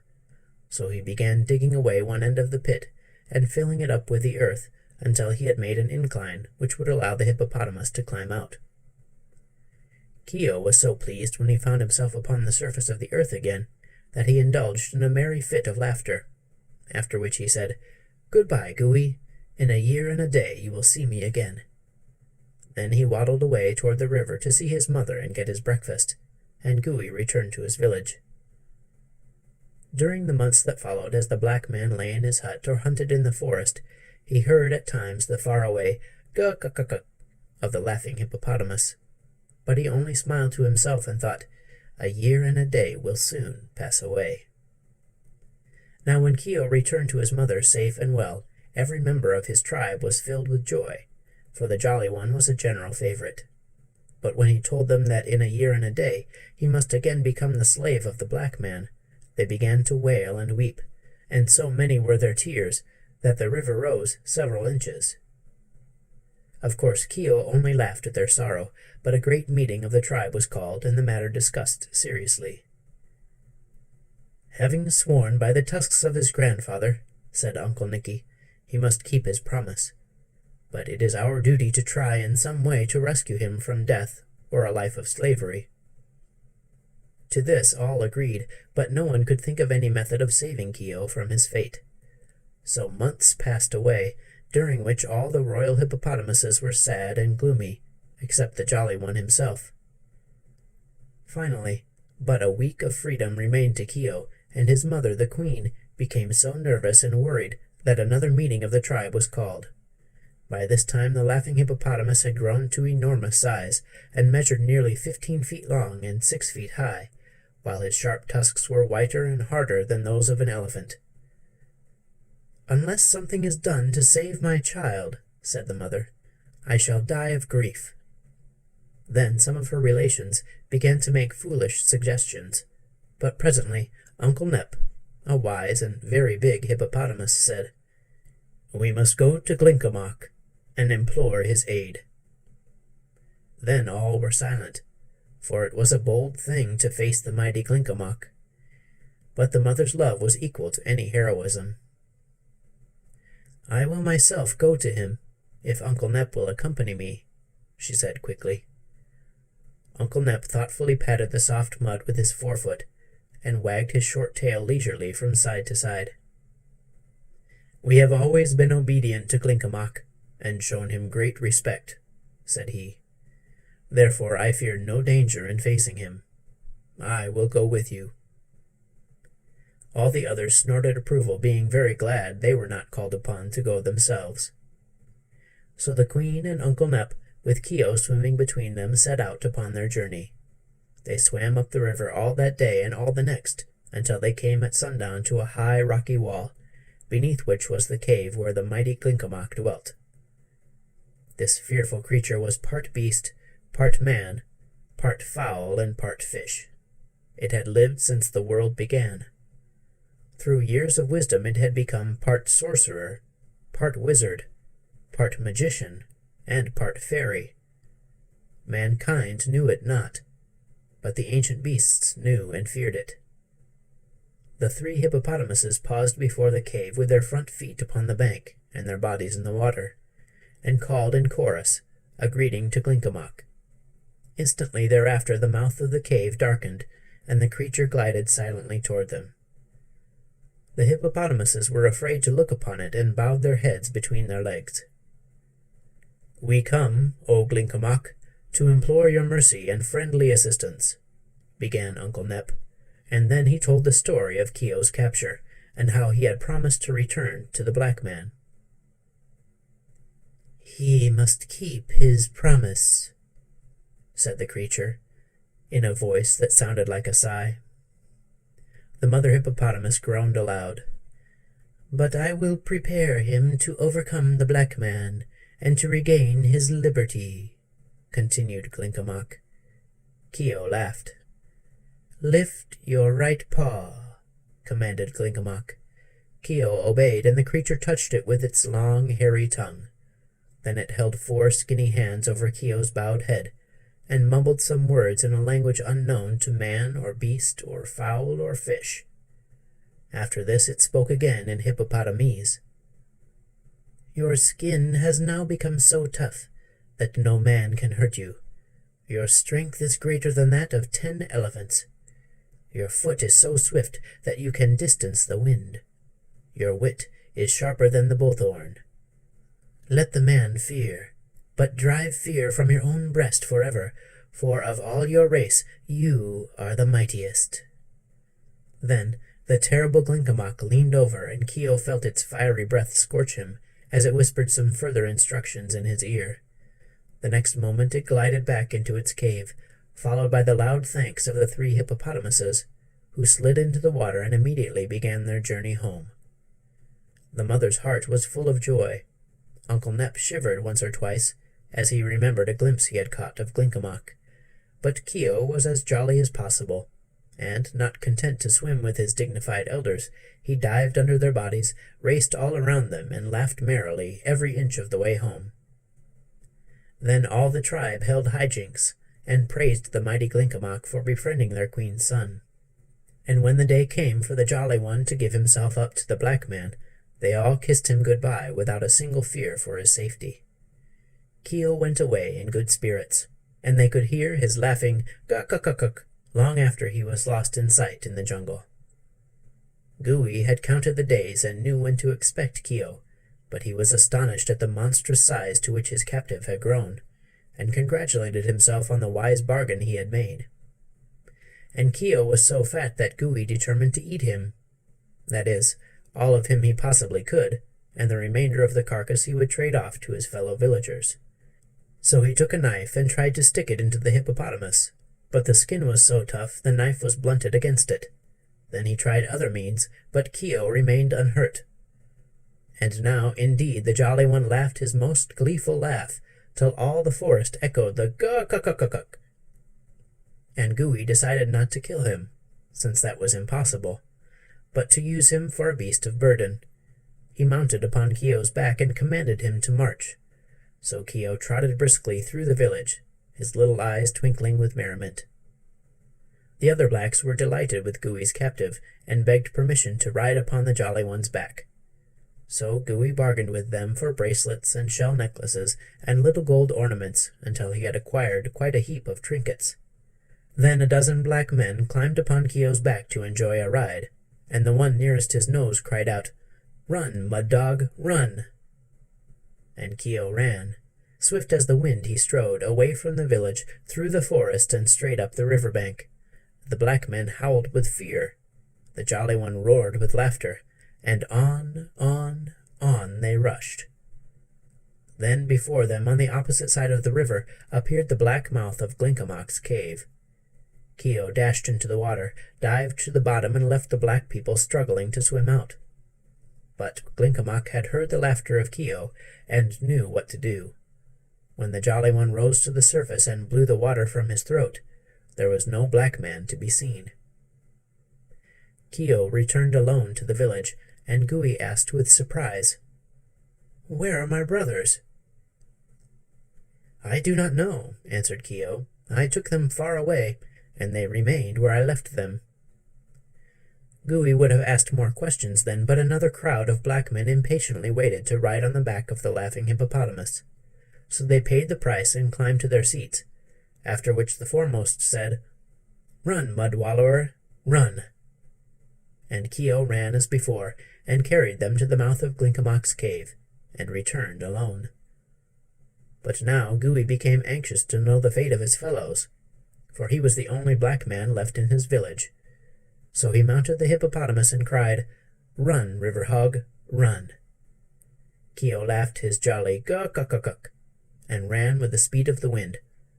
But this time he made straight for the river bank where his own tribe lived, and when he reached it he waded into the river, dived to the bottom, and left Gooey floating in the middle of the stream. The black man began swimming toward the right bank, but there he saw Uncle Nep and half the royal tribe waiting to stamp him into the soft mud. So he turned to the left bank, and there stood the Queen Mother and Uncle Nicky, red-eyed and angry, waiting to tear him with their tusks.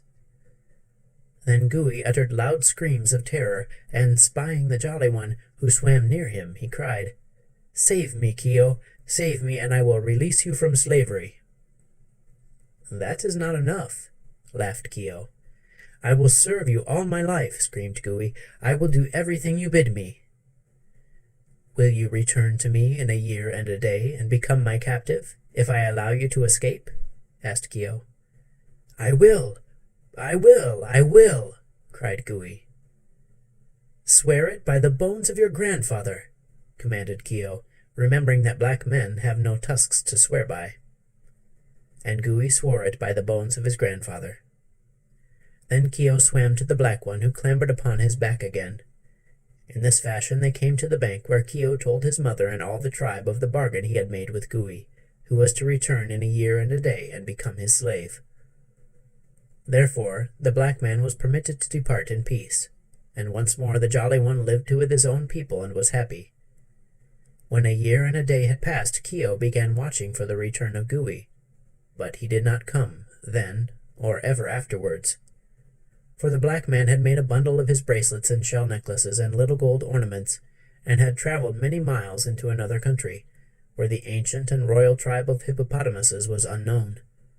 And he set up for a great chief because of his riches, and people bowed down before him.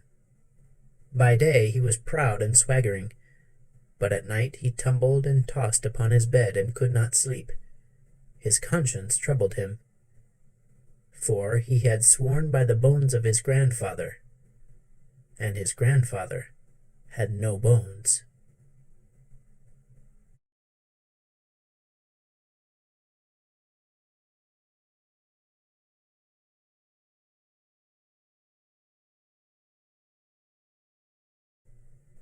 The Magic Bonbons. There lived in Boston a wise and ancient chemist by the name of Dr. Dawes, who dabbled somewhat in magic. There also lived in Boston a young lady by the name of Claribel Sudds, who was possessed of much money, little wit, and an intense desire to go upon the stage. So Clarabel went to Dr. Dawes and said, "I can neither sing nor dance. I cannot recite verse nor play upon the piano.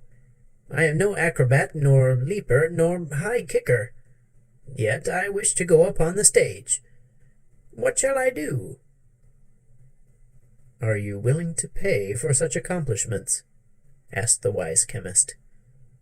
"Certainly," answered Clarabel, jingling her purse. "Then come to me tomorrow at 2 o'clock," said he. All that night he practiced what is known as chemical sorcery, so that when Clarabel Sudds came next day at 2 o'clock, he showed her a small box filled with compounds that closely resembled French bonbons. "This is a progressive age," said the old man, "and I flatter myself your Uncle Dawes keeps right along with the procession. Now, one of your old-fashioned sorcerers would have made you some nasty, bitter pills to swallow, but I have consulted your taste and convenience. Here are some magic bonbons. If you eat this one, with the lavender color, you can dance thereafter as lightly and gracefully as if you had been trained a lifetime. After you consume the pink confection, you will sing like a nightingale. Eating the white one will enable you to become the finest elocutionist in the land. The chocolate piece will charm you into playing the piano better than Rubinstein. While after eating the lemon-yellow bonbon, you can easily kick 6 feet above your head." "How delightful!" exclaimed Clarabel, who was truly enraptured. "You are certainly a most clever sorcerer, as well as a considerate compounder." And she held out her hand for the box. "Ahem," said the wise one. "A check, please." "Oh, yes, to be sure. How stupid of me to forget it," she returned. He considerately retained the box in his own hand while she signed a check for a large amount of money, after which he allowed her to hold the box herself. "Are you sure you have made them strong enough?" she inquired anxiously. "It usually takes a great deal to affect me." "My only fear," replied Dr. Dawes, "is that I have made them too strong, for this is the first time I have ever been called upon to prepare these wonderful confections." "Don't worry," said Clarabel. "The stronger they act, the better I shall act myself." She went away after saying this, but stopping in at a dry-goods store to shop, she forgot the precious box in her new interest, and left it lying on the ribbon counter. Then little Bessie Bostwick came to the counter to buy a hair ribbon, and laid her parcels beside the box. When she went away, she gathered up the box with her other bundles and trotted off home with it. Bessie never knew until after she had hung her coat in the hall closet and counted up her parcels that she had one too many. Then she opened it and exclaimed, "Why, it's a box of candy! Someone must have mislaid it. But it is too small a matter to worry about. There are only a few pieces." So she dumped the contents of the box into a bonbon dish that stood upon the hall table, and picking out the chocolate piece, she was fond of chocolates, ate it daintily while she examined her purchases. These were not many, for Bessie was only 12 years old and was not yet trusted by her parents to expend much money at the stores. But while she tried on the hair ribbon, she suddenly felt a great desire to play upon the piano, and the desire at last became so overpowering that she went into the parlor and opened the instrument. The little girl had, with infinite pains, contrived to learn 2 pieces, which she usually executed with a jerky movement of her right hand and a left hand that forgot to keep up, and so made dreadful discords. But under the influence of the chocolate bonbon, she sat down and ran her fingers lightly over the keys, producing such exquisite harmony that she was filled with amazement at her own performance. That was the prelude, however. The next moment she dashed into Beethoven's 7th Sonata, and played it magnificently. Her mother, hearing the unusual burst of melody, came downstairs to see what musical guest had arrived, but when she discovered it was her own little daughter who was playing so divinely, she had an attack of palpitation of the heart, to which she was subject, and sat down upon a sofa until it should pass away. Meanwhile, Bessie played one piece after another with untiring energy, She loved music and now found that all she need do was sit at the piano and listen, and watch her hands twinkle over the keyboard. Twilight deepened in the room, and Bessie's father came home and hung up his hat and overcoat, and placed his umbrella in the rack. Then he peeped into the parlor to see who was playing. "Great Caesar!" he exclaimed. But the mother came to him softly with her finger on her lips and whispered, "Don't interrupt her, John. Our child seems to be in a trance. Did you ever hear such superb music?" "Why, she's an infant prodigy," gasped the astounded father. "Beats Blind Tom all hollow. It's wonderful." As they stood listening, the senator arrived, having been invited to dine with them that evening, and before he had taken off his coat, the Yale professor, a man of deep learning and scholarly attainments, joined the party. Bessie played on, and the four elders stood in a huddled but silent and amazed group, listening to the music and waiting for the sound of the dinner gong. Mr. Bostwick, who was hungry, picked up the bonbon dish that lay on the table beside him and ate the pink confection. The professor was watching him, so Mr. Bostwick courteously held the dish toward him. The professor ate the lemon-yellow piece, and the senator reached out his hand and took the lavender piece. He did not eat it, however, for, chancing to remember that it might spoil his dinner, he put it in his vest pocket. Mrs. Bostwick, still intently listening to her precocious daughter, without thinking what she did, took the remaining piece, which was the white one, and slowly devoured it. The dish was now empty, and Claribel Sudds' precious bonbons had passed from her possession forever. Suddenly, Mr. Bostwick, who was a big man, began to sing in a shrill, tremolo soprano voice.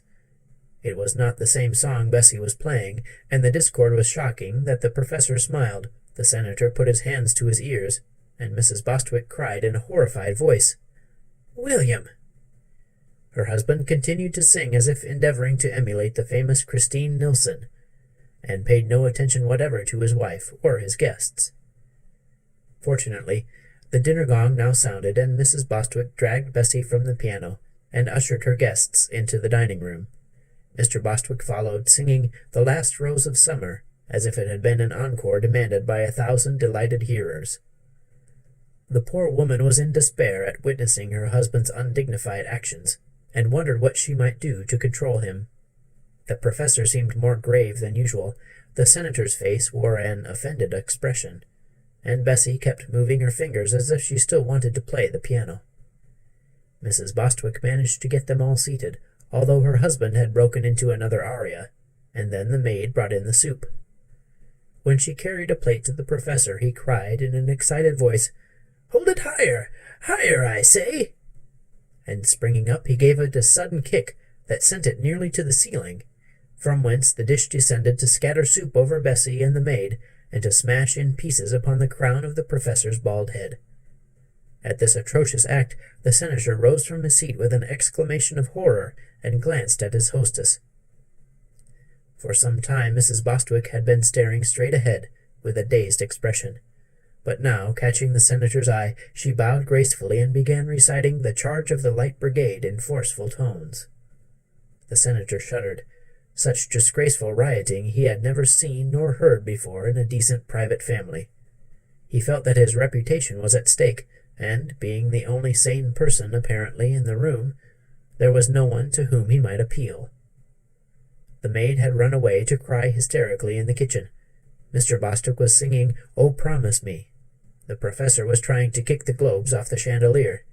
Mrs. Bostwick had switched her recitation to "The Boy Stood on the Burning Deck," and Bessie had stolen into the parlor and was pounding out the overture from the Flying Dutchman. The senator was not at all sure he would not go crazy himself presently, so he slipped away from the turmoil, and, catching up his hat and coat in the hall, hurried from the house. That night he sat up late, writing a political speech he was to deliver the next afternoon at Faneuil Hall. But his experiences at the Bostwicks had so unnerved him that he could scarcely collect his thoughts, and often he would pause and shake his head pityingly as he remembered the strange things he had seen in that usually respectable home. The next day he met Mr. Bostwick in the street, but passed him by with a stony glare of oblivion. He felt he really could not afford to know this gentleman in the future. Mr. Bostwick was naturally indignant at the direct snub, yet in his mind lingered a faint memory of some quite unusual occurrences at his dinner party the evening before, and he hardly knew whether he dared resent the senator's treatment or not. The political meeting was the feature of the day, for the senator's eloquence was well known in Boston. So the big hall was crowded with people, and in one of the front rows sat the Bostwick family, with the learned Yale professor beside them. They all looked tired and pale, as if they had passed a rather dissipated evening, and the senator was rendered so nervous by seeing them that he refused to look in their direction a second time. While the mayor was introducing him, the great man sat fidgeting in his chair, and, happening to put his thumb and finger into his vest pocket, he found the lavender-colored bonbon he had placed there the evening before. "This may clear my throat," thought the senator, and slipped the bonbon into his mouth. A few minutes afterwards he rose before the vast audience, which greeted him with enthusiastic plaudits. "My friends," began the senator in a grave voice, "this is a most impressive and important occasion." Then he paused, balanced himself upon his left foot, and kicked his right leg into the air in the way favored by ballet dancers. There was a hum of amazement and horror from the spectators, but the senator appeared not to notice it. He whirled around upon the tips of his toes, kicked right and left in a graceful manner, and startled a bald-headed man in the front row by casting a languishing glance in his direction. Suddenly Claribel Sudds, who happened to be present, uttered a scream and sprang to her feet. Pointing an accusing finger at the dancing senator, she cried in a loud voice, "That's the man who stole my bonbons! Seize him! Arrest him! Don't let him escape!" But the ushers rushed her out of the hall, thinking she had gone suddenly insane, and the senator's friends seized him firmly and carried him out the stage entrance to the street, where they put him into an open carriage and instructed the driver to take him home. The effect of the magic bonbon was still powerful enough to control the poor senator, who stood upon the rear seat of the carriage and danced energetically all the way home, to the delight of a small crowd of boys who followed the carriage, and the grief of the sober-minded citizens, who shook their heads sadly and whispered that another good man had gone wrong. It took the senator several months to recover from the shame and humiliation of this escapade, and, curiously enough, he never had the slightest idea what had induced him to act in so extraordinary a manner. Perhaps it was fortunate the last bonbon had now been eaten, for they might easily have caused considerably more trouble than they did. Of course, Claribel went again to the wise chemist and signed a check for another box of magic bonbons, but she must have taken better care of these, for she is now a famous vaudeville actress. This story should teach us the folly of condemning others for actions that we do not understand, for we never know what may happen to ourselves. It may also serve as a hint to be careful about leaving parcels in public places, and, incidentally, to let other people's packages severely alone.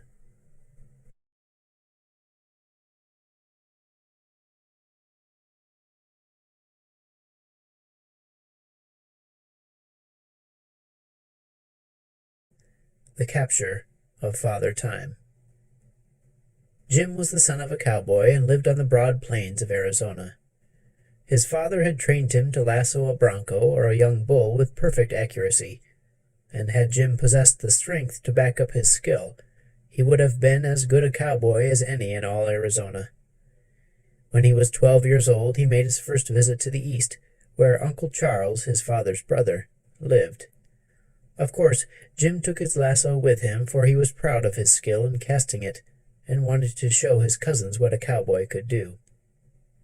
At first, the city boys and girls were much interested in watching Jim lasso posts and fence pickets, but they soon tired of it, and even Jim decided it was not the right sort of sport for cities. But one day the butcher asked Jim to ride one of his horses into the country, to a pasture that had been engaged, and Jim eagerly consented. He had been longing for a horseback ride, and to make it seem like old times he took his lasso with him. He rode through the streets demurely enough, but on reaching the open country roads, his spirits broke forth into wild jubilation, and, urging the butcher's horse to full gallop, he dashed away in true cowboy fashion.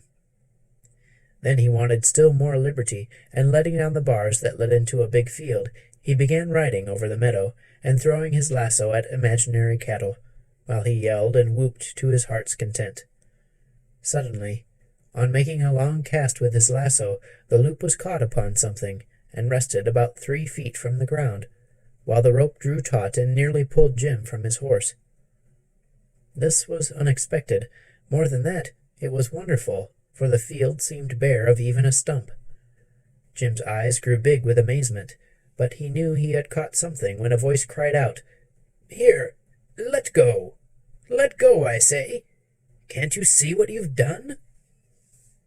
No, Jim couldn't see, nor did he intend to let go, until he had found out what was holding the loop of his lasso. So he resorted to an old trick his father had taught him, and, putting the butcher's horse to a run, began riding in a circle around the spot where his lasso had caught. As he thus drew nearer and nearer his quarry, he saw the rope coil up, yet it looked to be coiled over nothing but air. One end of the lasso was made fast to a ring in the saddle, and when the rope was almost wound up and the horse began to pull away and snort with fear, Jim dismounted. Holding the reins of the bridle in one hand, he followed the rope, and an instant later saw an old man caught fast in the coils of the lasso. His head was bald and uncovered, but long white whiskers grew down to his waist. About his body was thrown a loose robe of fine white linen. In one hand he bore a great scythe, and beneath the other arm he carried an hourglass. While Jim gazed wonderingly upon him, this venerable old man spoke in an angry voice. "Now then, get that rope off as fast as you can. You've brought everything on earth to a standstill by your foolishness.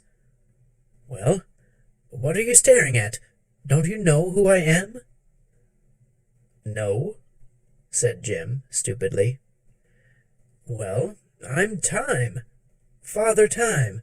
Now, make haste and set me free, if you want the world to run properly." "How did I happen to catch you?" asked Jim, without making a move to release his captive. "I don't know. I've never been caught before," growled Father Time, "but I suppose it was because you were foolishly throwing your lasso at nothing." "I didn't see you," said Jim. "Of course you didn't. I'm invisible to the eyes of human beings unless they get within 3 feet of me, and I take care to keep more than that distance away from them. That's why I was crossing this field, where I supposed no one would be. And I should have been perfectly safe had it not been for your beastly lasso. Now then," he added, crossly, "are you going to get that rope off?" "Why should I?" asked Jim. "Because everything in the world stopped moving the moment you caught me. I don't suppose you want to make an end of all business and pleasure, and war and love, and misery and ambition and everything else, do you? Not a watch has ticked since you tied me up here like a mummy."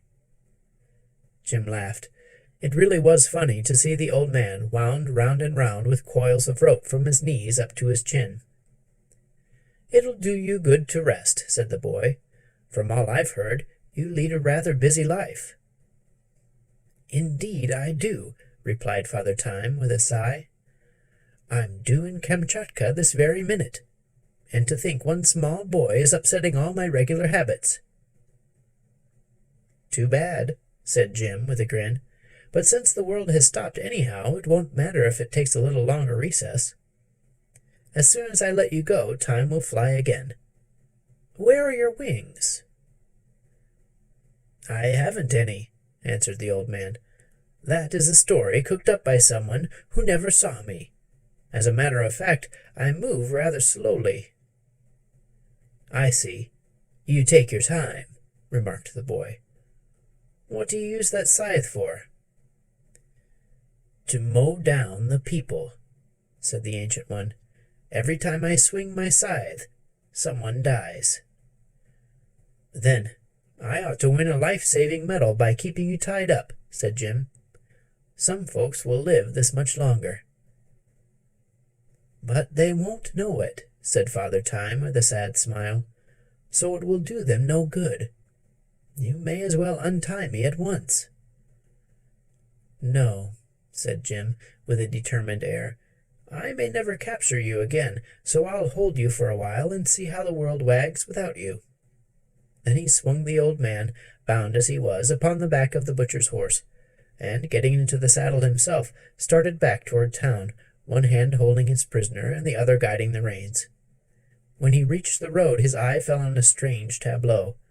A horse and buggy stood in the middle of the road, the horse in the act of trotting, with his head held high and 2 legs in the air, but perfectly motionless. In the buggy a man and woman were seated, but had they been turned into stone, they could not have been more still and stiff.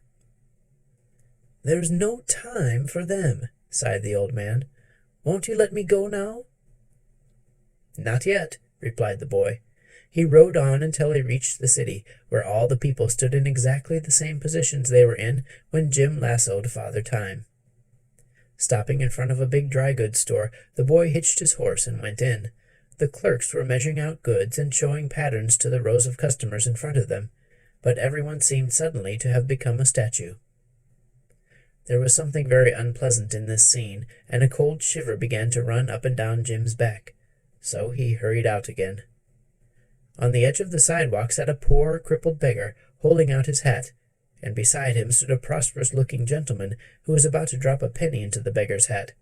Jim knew this gentleman to be very rich, but rather stingy, so he ventured to run his hand into the man's pocket and take out his purse, in which was a $20 gold piece. This glittering coin he put in the gentleman's fingers instead of the penny, and then restored the purse to the rich man's pocket. "That donation will surprise him when he comes to life," thought the boy. He mounted the horse again and rode up the street. As he passed the shop of his friend, the butcher, he noticed several pieces of meat hanging outside. "I'm afraid that meat'll spoil," he remarked. "It takes time to spoil meat," answered the old man. This struck Jim as being queer, but true. "It seems time meddles with everything," said he. "Yes, you've made a prisoner of the most important personage in the world," groaned the old man, "and you haven't enough sense to let him go again." Jim did not reply, and soon they came to his uncle's house, where he again dismounted. The street was filled with teams and people, but all were motionless.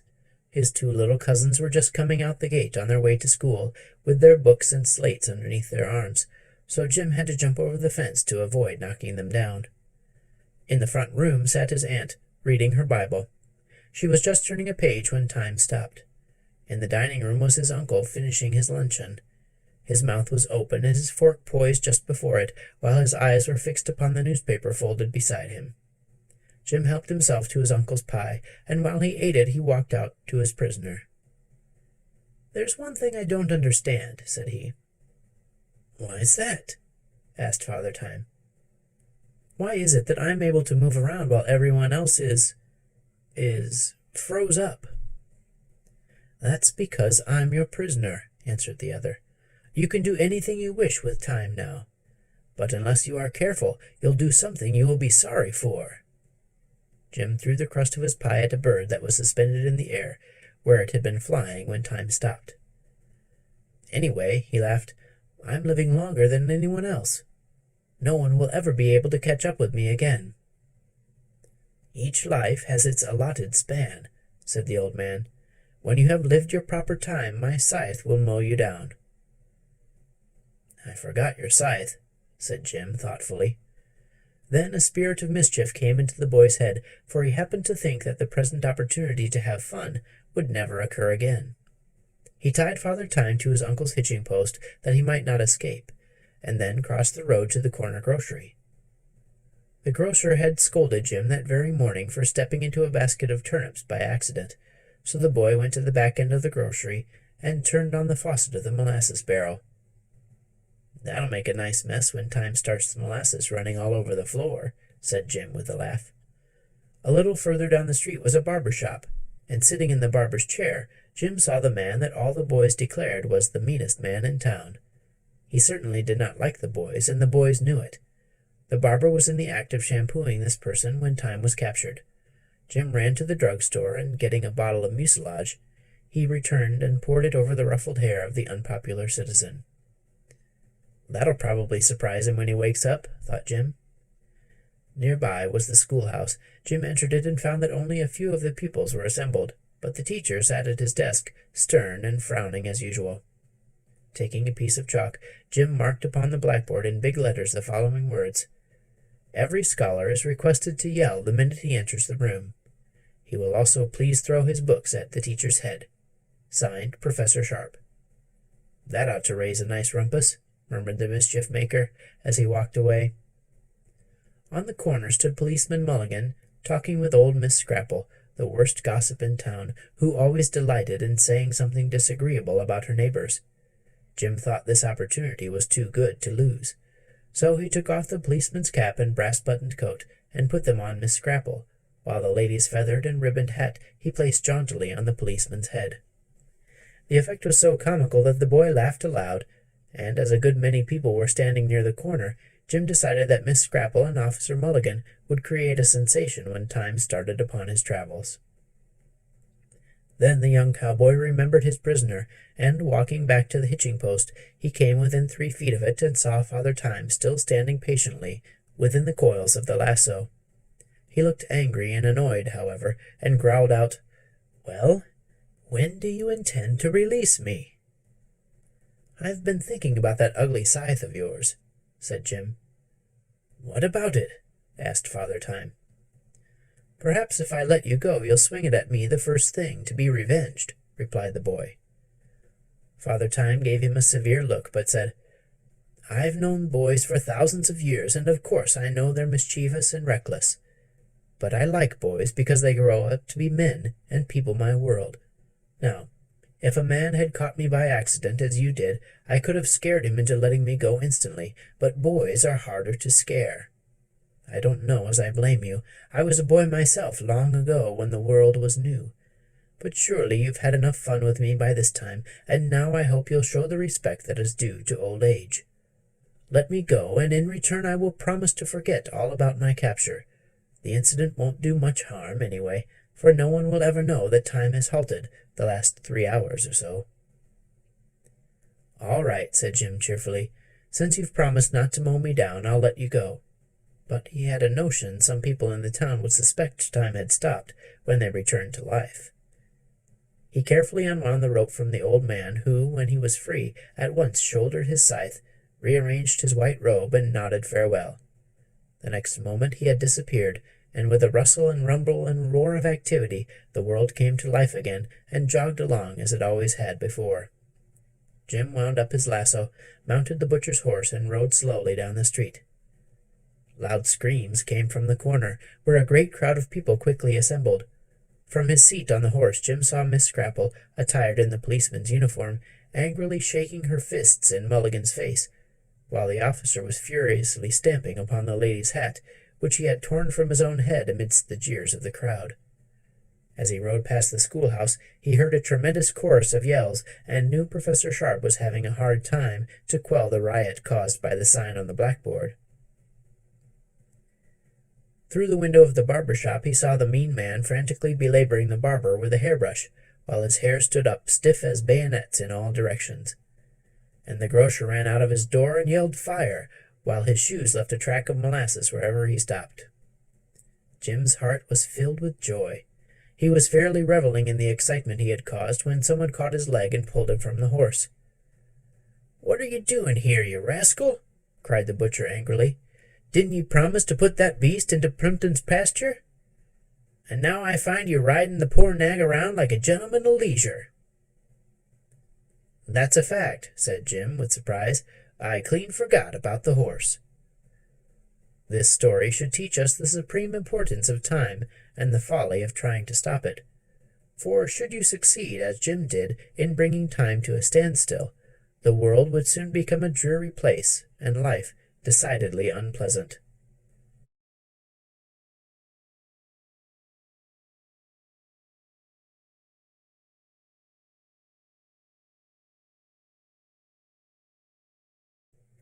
The Wonderful Pump.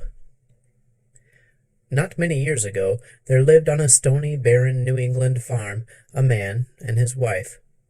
They were sober, honest people, working hard from early morning until dark, to enable them to secure a scanty living from their poor land. Their house, a small one-storied building, stood upon the side of a steep hill, and the stones lay so thickly about it that scarce anything green could grow from the ground. At the foot of the hill, a quarter of a mile from the house by the winding path, was a small brook, and the woman was obliged to go there for water and to carry it up the hill to the house. This was a tedious task, and with the other hard work that fell to her share, had made her gaunt and bent and lean. Yet she never complained, but meekly and faithfully performed her duties, doing the housework, carrying the water, and helping her husband hoe the scanty crop that grew upon the best part of their land. One day, as she walked down the path to the brook, her big shoes scattering the pebbles right and left, she noticed a large beetle lying upon its back and struggling hard with its little legs to turn over, that its feet might again touch the ground. But this it could not accomplish, so the woman, who had a kind heart, reached down and gently turned the beetle with her finger. At once it scampered from the path, and she went on to the brook.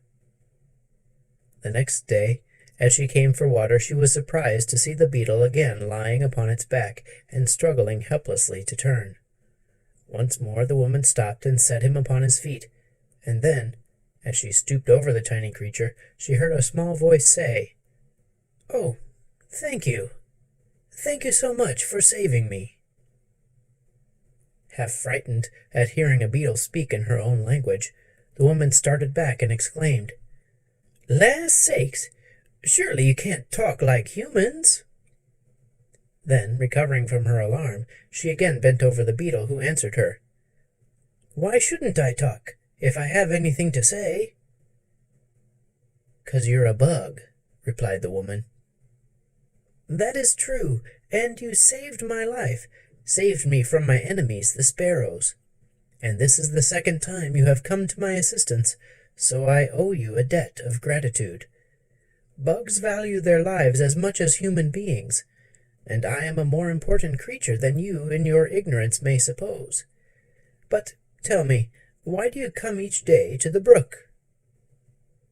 "For water," she answered, staring stupidly down at the talking beetle. "Isn't it hard work?" the creature inquired. "Yes, but there's no water on the hill," said she. "Then dig a well and put a pump in it," replied the beetle. She shook her head. "My man tried it once, but there was no water," she said sadly. "Try it again," commanded the beetle, "and in return for your kindness to me, I will make this promise. If you do not get water from the well, you will get that which is more precious to you. I must go now. Do not forget. Dig a well." And then, without pausing to say good-bye, it ran swiftly away and was lost among the stones. The woman returned to the house, much perplexed by what the beetle had said, and when her husband came in from his work, she told him the whole story. The poor man thought deeply for a time, and then declared, "Wife, there may be truth in what the bug told you. There must be magic in the world yet, if a beetle can speak. And if there is such a thing as magic, we may get water from the well. The pump I bought to use in the well, which proved to be dry, is now lying in the barn, and the only expense in following the talking bug's advice will be the labor of digging the hole. Labor I am used to, so I will dig the well." Next day he set about it, and dug so far down in the ground that he could hardly reach the top to climb out again, but not a drop of water was found. "Perhaps you did not dig deep enough," his wife said, when he told her of his failure. So the following day he made a long ladder, which he put into the hole, and then he dug and dug and dug until the top of the ladder barely reached the top of the hole. But still there was no water. When the woman next went to the brook with her pail, she saw the beetle sitting upon a stone beside the path. So she stopped and said, "My husband has dug the well, but there is no water." "Did he put the pump in the well?" asked the beetle. "No," she answered. "Then do as I commanded, Put in the pump, and if you do not get water, I promise you something still more precious." Saying which, the beetle swiftly slid from the stone and disappeared. The woman went back to the house and told her husband what the bug had said. "Well," replied the simple fellow, "there can be no harm in trying." So he got the pump from the barn and placed it in the well, and then he took hold of the handle and began to pump, while his wife stood by to watch what would happen.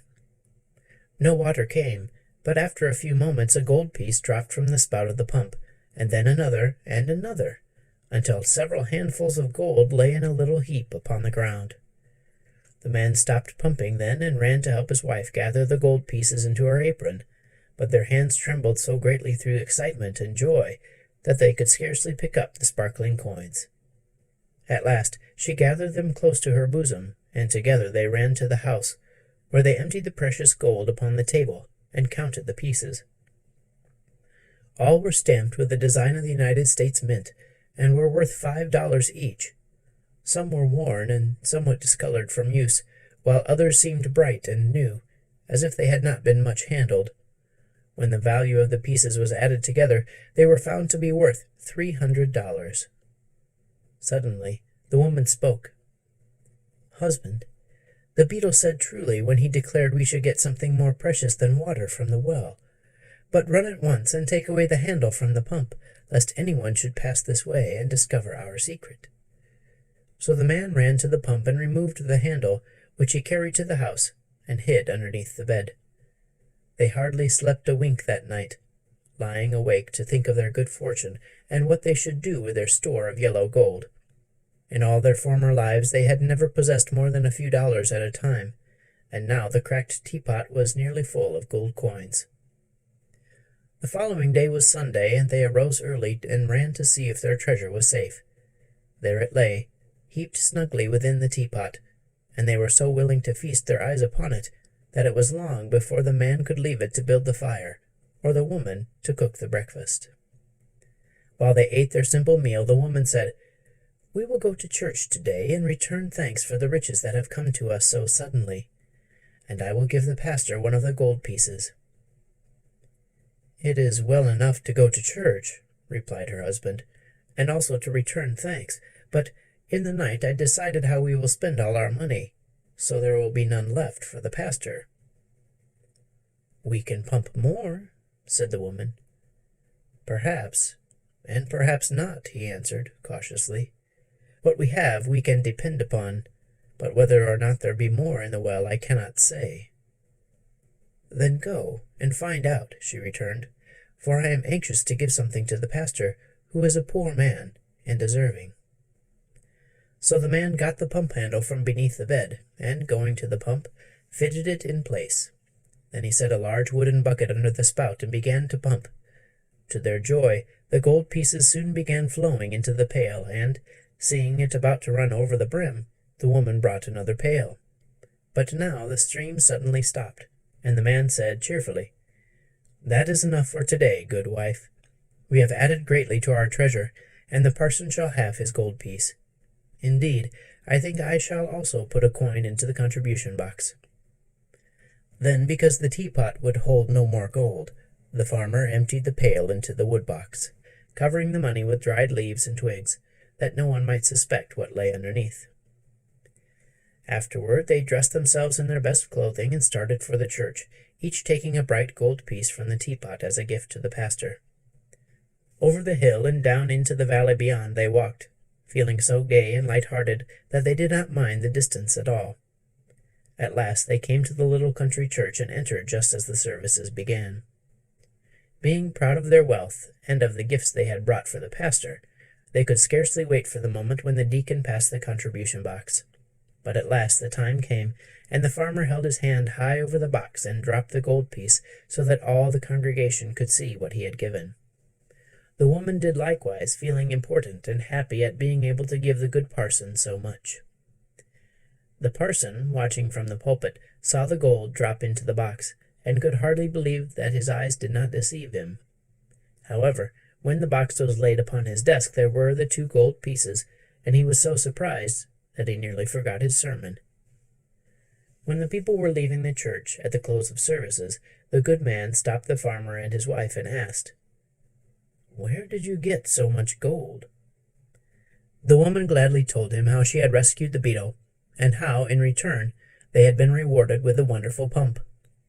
The pastor listened to it all gravely, and when the story was finished, he said, "According to tradition, strange things happened in this world ages ago, and now I find that strange things may also happen today. For by your tale you have found a beetle that can speak, and also has power to bestow upon you great wealth." Then he looked carefully at the gold pieces and continued, "Either this money is fairy gold, or it is genuine metal stamped at the mint of the United States government. If it is fairy gold, it will disappear within 24 hours and will therefore do no one any good. If it is real money, then your beetle must have robbed someone of the gold and placed it in your well. For all money belongs to someone, and if you have not earned it honestly, but have come by it in the mysterious way you mentioned, it was surely taken from the persons who owned it, without their consent. Where else could real money come from?" The farmer and his wife were confused by this statement, and looked guiltily at each other, for they were honest people, and wished to wrong no one. "Then you think the beetle stole the money?" asked the woman. "By his magic powers he probably took it from its rightful owners. Even bugs which can speak have no consciences and cannot tell the difference between right and wrong. With a desire to reward you for your kindness, the beetle took from its lawful possessors the money you pumped from the well." "Perhaps it really is fairy gold," suggested the man. "If so, we must go to the town and spend the money before it disappears." "That would be wrong," answered the pastor, "for then the merchants would have neither money nor goods. To give them fairy gold would be to rob them." "What then shall we do?" asked the poor woman, wringing her hands with grief and disappointment. "Go home, and wait until tomorrow. If the gold is then in your possession, it is real money and not fairy gold, but if it is real money, you must try to restore it to its rightful owners. Take also these pieces which you have given me, for I cannot accept gold that is not honestly come by." Sadly, the poor people returned to their home, being greatly disturbed by what they had heard.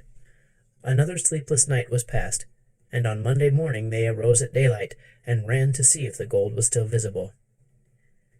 "It is real money after all," cried the man, "for not a single piece has disappeared."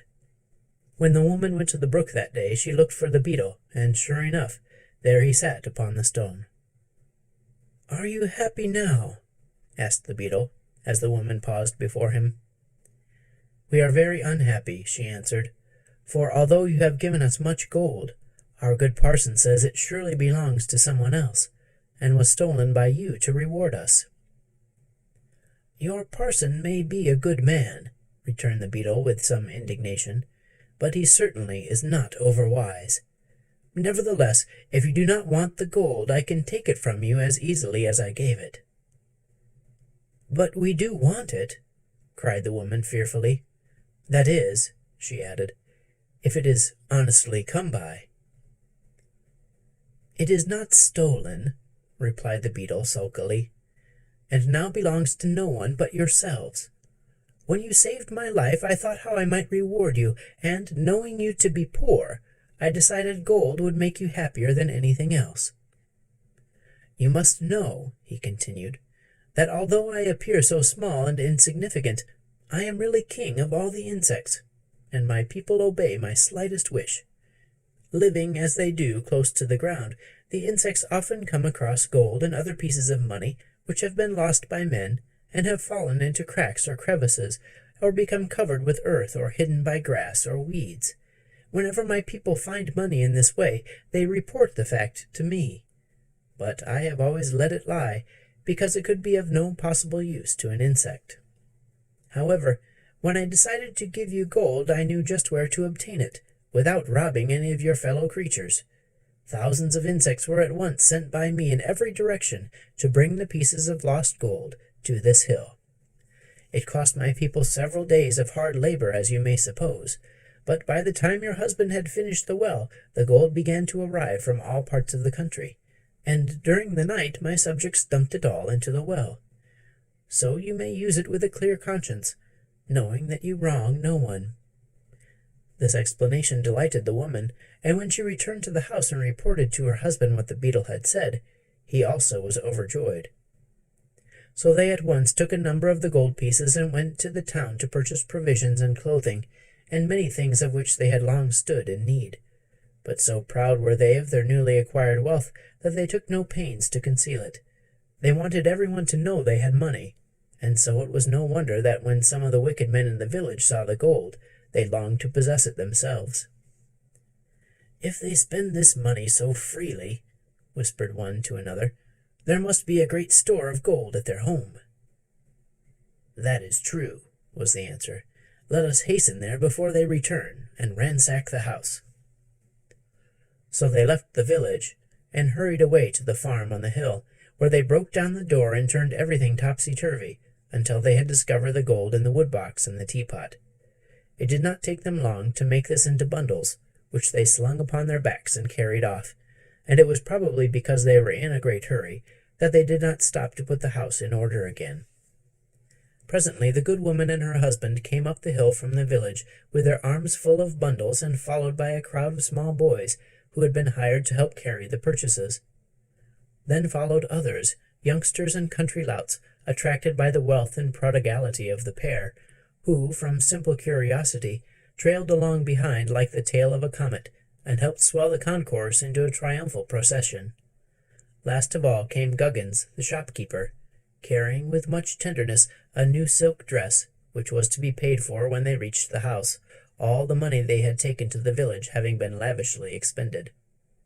The farmer, who had formerly been a modest man, was now so swelled with pride that he tipped the rim of his hat over his left ear, and smoked a big cigar that was fast making him ill. His wife strutted along beside him like a peacock, enjoying the full homage and respect her wealth had won from those who formerly deigned not to notice her, and glancing from time to time at the admiring procession in the rear. But, alas for their newborn pride! When they reached the farmhouse they found the door broken in, the furniture strewn in all directions, and their treasure stolen to the very last gold piece. The crowd grinned and made slighting remarks of a personal nature, and Guggins, the shopkeeper, demanded in a loud voice the money for the silk dress he had brought. Then the woman whispered to her husband to run and pump some more gold while she kept the crowd quiet, and he obeyed quickly. But after a few moments he returned with a white face to tell her the pump was dry, and not a gold piece could now be coaxed from the spout. The procession marched back to the village laughing and jeering at the farmer and his wife, who had pretended to be so rich, and some of the boys were naughty enough to throw stones at the house from the top of the hill.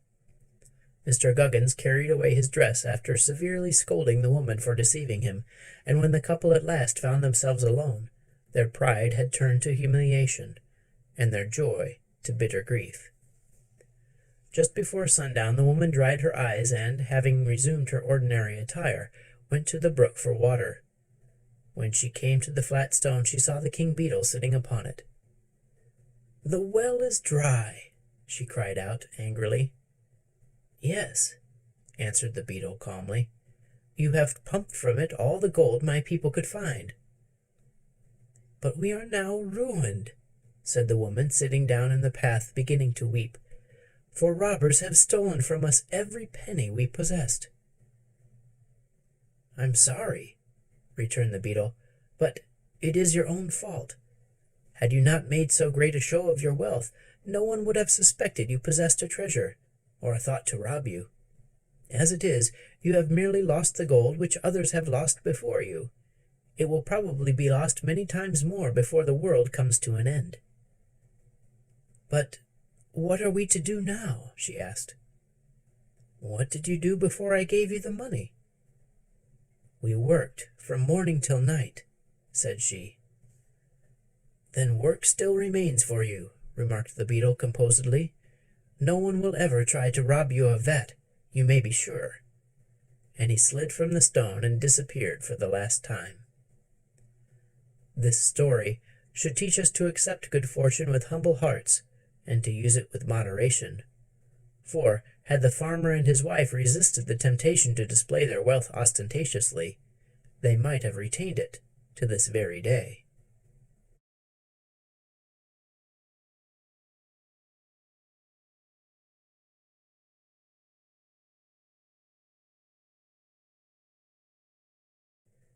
The Dummy That Lived.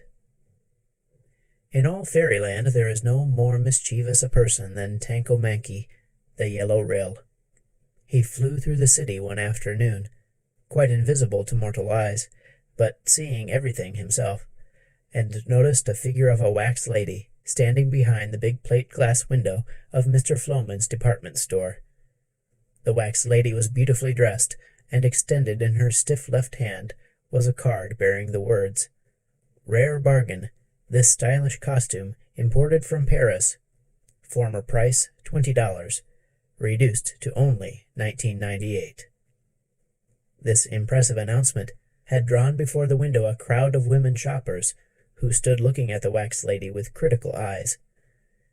Tanko-Mankie laughed to himself the low, gurgling little laugh that always means mischief. Then he flew close to the wax figure and breathed twice upon its forehead.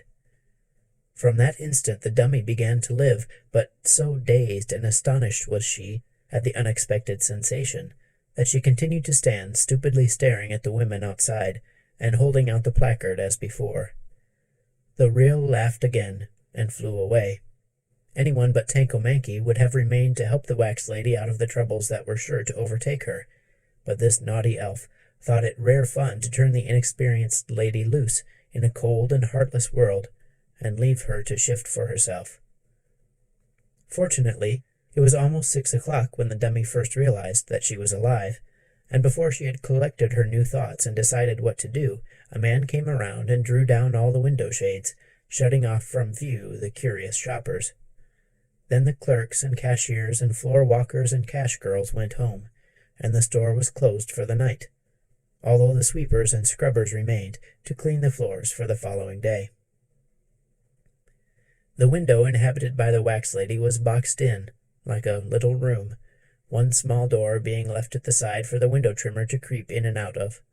So the scrubbers never noticed that the dummy, when left to herself, dropped the placard to the floor and sat down upon a pile of silks to wonder who she was, where she was, and how she happened to be alive. For you must consider, dear reader, that in spite of her size and her rich costume, in spite of her pink cheeks and fluffy yellow hair, the lady was very young, no older in reality than a baby born but half an hour. All she knew of the world was contained in the glimpse she had secured of the busy street facing her window. All she knew of people lay in the actions of the group of women which had stood before her on the other side of the window-pane, and criticized the fit of her dress, or remarked upon its stylish appearance.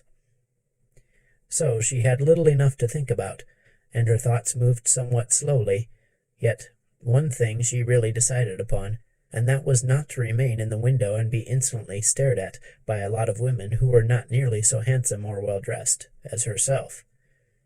By the time she reached this important conclusion it was after midnight, but dim lights were burning in the big deserted store, so she crept through the door of her window and walked down the long aisles, pausing now and then to look with much curiosity at the wealth of finery confronting her on every side. When she came to the glass cases filled with trimmed hats, she remembered having seen upon the heads of the women in the street similar creations, so she selected one that suited her fancy and placed it carefully upon her yellow locks. I won't attempt to explain what instinct it was that made her glance into a nearby mirror to see if the hat was straight, but this she certainly did. It didn't correspond with her dress very well, but the poor thing was too young to have much taste in matching colors. When she reached the glove counter, she remembered that gloves were also worn by the women she had seen. She took a pair from the case and tried to fit them upon her stiff, wax-coated fingers, but the gloves were too small and ripped in the seams. Then she tried another pair, and several others as well, but hours passed before she finally succeeded in getting her hands covered with a pair of pea-green kids. Next she selected a parasol from a large and varied assortment in the rear of the store. Not that she had any idea what it was used for, but other ladies carried such things, so she also would have one. When she again examined herself critically in the mirror, she decided her outfit was now complete, and to her inexperienced eyes there was no perceptible difference between her and the women who had stood outside the window. Whereupon she tried to leave the store, but found every door fast locked. The wax lady was in no hurry. She inherited patience from her previous existence. Just to be alive and to wear beautiful clothes was sufficient enjoyment for her at present, so she sat down upon a stool and waited quietly until daylight. When the janitor unlocked the door in the morning, the wax lady swept past him and walked with stiff but stately strides down the street.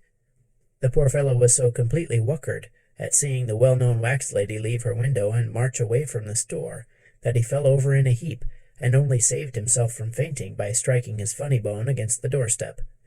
When he recovered his wits, she had turned the corner and disappeared. The wax lady's immature mind had reasoned that, since she had come to life, her evident duty was to mix with the world and do whatever other folks did. She could not realize how different she was from people of flesh and blood, nor did she know that she was the first dummy that had ever lived, or that she owed her unique experience to Tanko-Mankie's love of mischief. So ignorance gave her a confidence in herself that she was not justly entitled to. It was yet early in the day, and the few people she met were hurrying along the streets. Many of them turned into restaurants and eating houses, and following their example, the wax lady also entered one and sat upon a stool before a lunch counter. "Coffee and rolls," said a shop girl on the next stool. "Coffee and rolls," repeated the dummy, and soon the waiter placed them before her. Of course, she had no appetite, as her constitution, being mostly wood, did not require food, but she watched the shop girl and saw her put the coffee to her mouth and drink it. Therefore the wax lady did the same, and the next instant was surprised to feel the hot liquid trickling out between her wooden ribs. The coffee also blistered her wax lips, and so disagreeable was the experience that she arose and left the restaurant, paying no attention to the demands of the waiter for 20 cents, mum. Not that she intended to defraud him, but the poor creature had no idea what he meant by 20 cents, mum. As she came out, she met the window trimmer at Floman's store. The man was rather nearsighted, but seeing something familiar in the lady's features, he politely raised his hat. The wax lady also raised her hat, thinking it the proper thing to do, and the man hurried away with a horrified face. Then a woman touched her arm and said, "Beg pardon, ma'am, but there's a price mark hanging on your dress behind." "Yes, I know," replied the wax lady stiffly. "It was originally $20, but it's been reduced to $19.98. The woman looked surprised at such indifference and walked on. Some carriages were standing at the edge of the sidewalk, and seeing the dummy hesitate, a driver approached her and touched his cap. "Cab, ma'am?" he asked. "No," said she, misunderstanding him. "I'm wax." "Oh," he exclaimed, and looked after her wonderingly. "Here's your morning paper," yelled a newsboy. "Mine, did you say?" she asked. "Sure. Chronicle, Quirer, Republic, and Spatch. What'll you have?" "What are they for?" inquired the wax lady simply. "Why, to read, of course. All the news, you know." She shook her head and glanced at a paper. "It looks all speckled and mixed up," she said. "I'm afraid I can't read." "Ever been to school?" asked the boy, becoming interested. "No." "What's school?" she inquired. The boy gave her an indignant look. "Say," he cried, "you're just a dummy, that's what you are," and ran away to seek a more promising customer. "I wonder what he means," thought the poor lady. "Am I really different in some way from all the others? I look like them, certainly, and I try to act like them, yet that boy called me a dummy, and seemed to think I acted queerly." This idea worried her a little, but she walked on to the corner where she noticed a streetcar stop to let some people on. The wax lady, still determined to do as others did, also boarded the car and sat down quietly in a corner. After riding a few blocks, the conductor approached her and said, "Fare, please." "What's that?" she inquired innocently. "Your fare," said the man impatiently. She stared at him stupidly, trying to think what he meant. "Come, come," growled the conductor. "Either pay up or get off." Still, she did not understand, and he grabbed her rudely by the arm and lifted her to her feet. But when his hand came in contact with the hard wood of which her arm was made, the fellow was filled with surprise. He stooped down and peered into her face, and, seeing it was wax instead of flesh, he gave a yell of fear and jumped from the car, running as if he had seen a ghost. At this, the other passengers also yelled and sprang from the car, fearing a collision, and the motorman, knowing something was wrong, followed suit. The wax lady, seeing the others run, jumped from the car last of all and stepped in front of another car, coming at full speed from the opposite direction. She heard cries of fear and warning on all sides, but before she understood her danger she was knocked down and dragged for half a block. When the car was brought to a stop, a policeman reached down and pulled her from under the wheels. Her dress was badly torn and soiled. Her left ear was entirely gone, and the left side of her head was caved in. But she quickly scrambled to her feet and asked for her hat. This a gentleman had already picked up, and when the policeman handed it to her and noticed the great hole in her head and the hollow place it disclosed, the poor fellow trembled so frightfully that his knees actually knocked together. Why, ma'am, you're killed," he gasped. "What does it mean to be killed?" asked the wax lady. The policeman shuddered and wiped the perspiration from his forehead. "You're it," he answered with a groan. The crowd that had collected were looking upon the lady wonderingly, and a middle-aged gentleman now exclaimed, "Why, she's wax!" "Wax!" echoed the policeman. "Certainly, she's one of those dummies they put in the windows," declared the middle-aged man. The people who had collected shouted, "You're right. That's what she is. She's a dummy." "Are you?" inquired the policeman sternly. The wax lady did not reply. She began to fear she was getting into trouble, and the staring crowd seemed to embarrass her. Suddenly, a bootblack attempted to solve the problem by saying, "You guys is all wrong. Can a dummy talk? Can a dummy walk? Can a dummy live?" "Hush," murmured the policeman. "Look here," and he pointed to the hole in the lady's head. The newsboy looked, turned pale, and whistled to himself to keep from shivering. A second policeman now arrived, and after a brief conference, it was decided to take the strange creature to headquarters. So they called a hurry-up wagon, and the damaged wax lady was helped inside and driven to the police station. There, the policeman locked her in a cell and hastened to tell Inspector Mugg their wonderful story. Inspector Mugg had just eaten a poor breakfast and was not in a pleasant mood, so he roared and stormed at the unlucky policemen, saying they were themselves dummies to bring such a fairy tale to a man of sense. He also hinted that they had been guilty of intemperance. The policemen tried to explain, but Inspector Mugg would not listen, and while they were still disputing, in rushed Mr. Floman, the owner of the department store. "I want a dozen detectives at once, Inspector," he cried. "What for?" demanded Mugg. "One of the wax ladies has escaped from my store and eloped with a $19 and 19.98 costume, a $4.23 hat, a $2.19 parasol, and a 76-cent pair of gloves, and I want her arrested." While he paused for breath, the inspector glared at him in amazement. "Is everybody going crazy at the same time?" he inquired sarcastically. "How could a wax dummy run away?"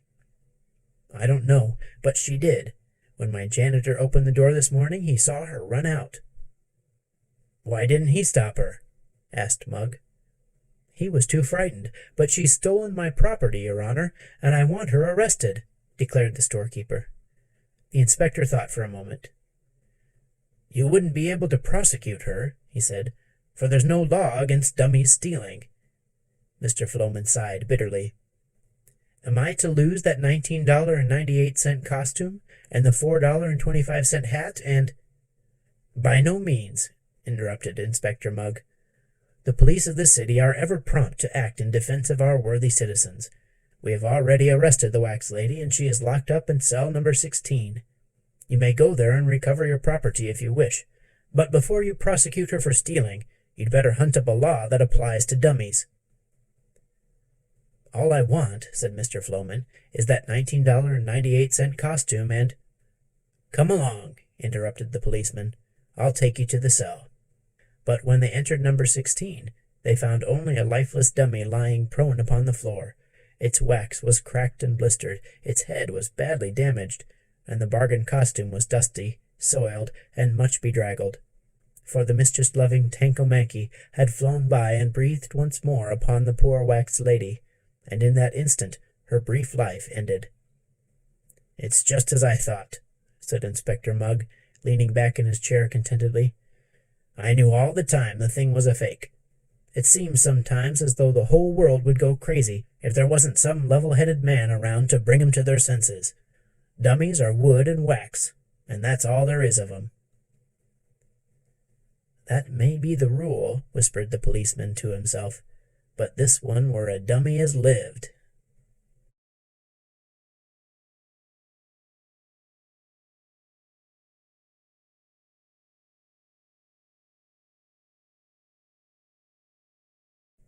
The King of the Polar Bears. The King of the Polar Bears lived among the icebergs in the far north country. He was old and monstrous big. He was wise and friendly to all who knew him. His body was thickly covered with long white hair that glistened like silver under the rays of the midnight sun. His claws were strong and sharp, that he might walk safely over the smooth ice, or grasp and tear the fishes and seals upon which he fed. The seals were afraid when he drew near, and tried to avoid him, but the gulls, both white and gray, loved him, because he left the remnants of his feasts for them to devour. Often his subjects, the polar bears, came to him for advice when ill or in trouble, but they wisely kept away from his hunting grounds, lest they might interfere with his sport and arouse his anger. The wolves, who sometimes came as far north as the icebergs, whispered among themselves that the King of the Polar Bears was either a magician or under the protection of a powerful fairy, for no earthly thing seemed able to harm him. He never failed to secure plenty of food, and he grew bigger and stronger day by day and year by year. Yet the time came when this monarch of the north met man, and his wisdom failed him. He came out of his cave among the icebergs one day and saw a boat moving through the strip of water which had been uncovered by the shifting of the summer ice. In the boat were men.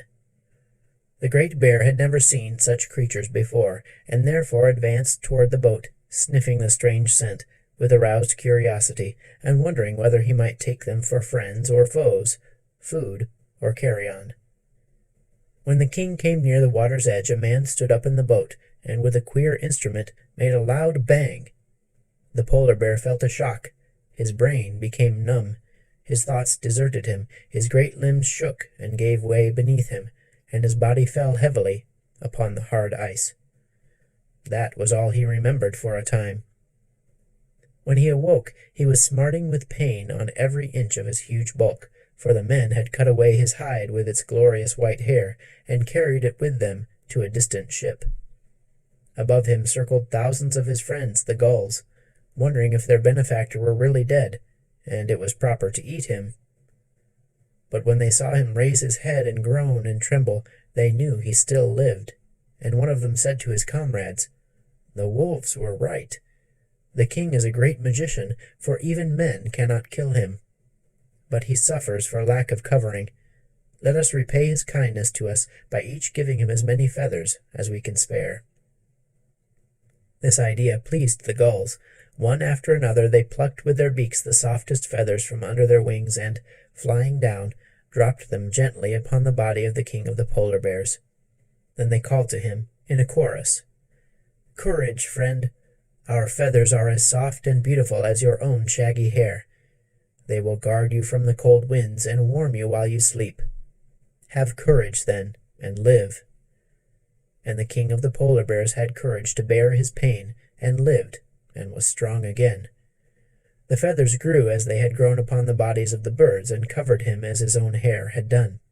Mostly They were pure white in color, but some from the gray gulls gave his majesty a slightly mottled appearance. The rest of that summer and all through the 6 months of night, the king left his icy cavern only to fish or catch seals for food. He felt no shame at his feathery covering, but it was still strange to him, and he avoided meeting any of his brother bears.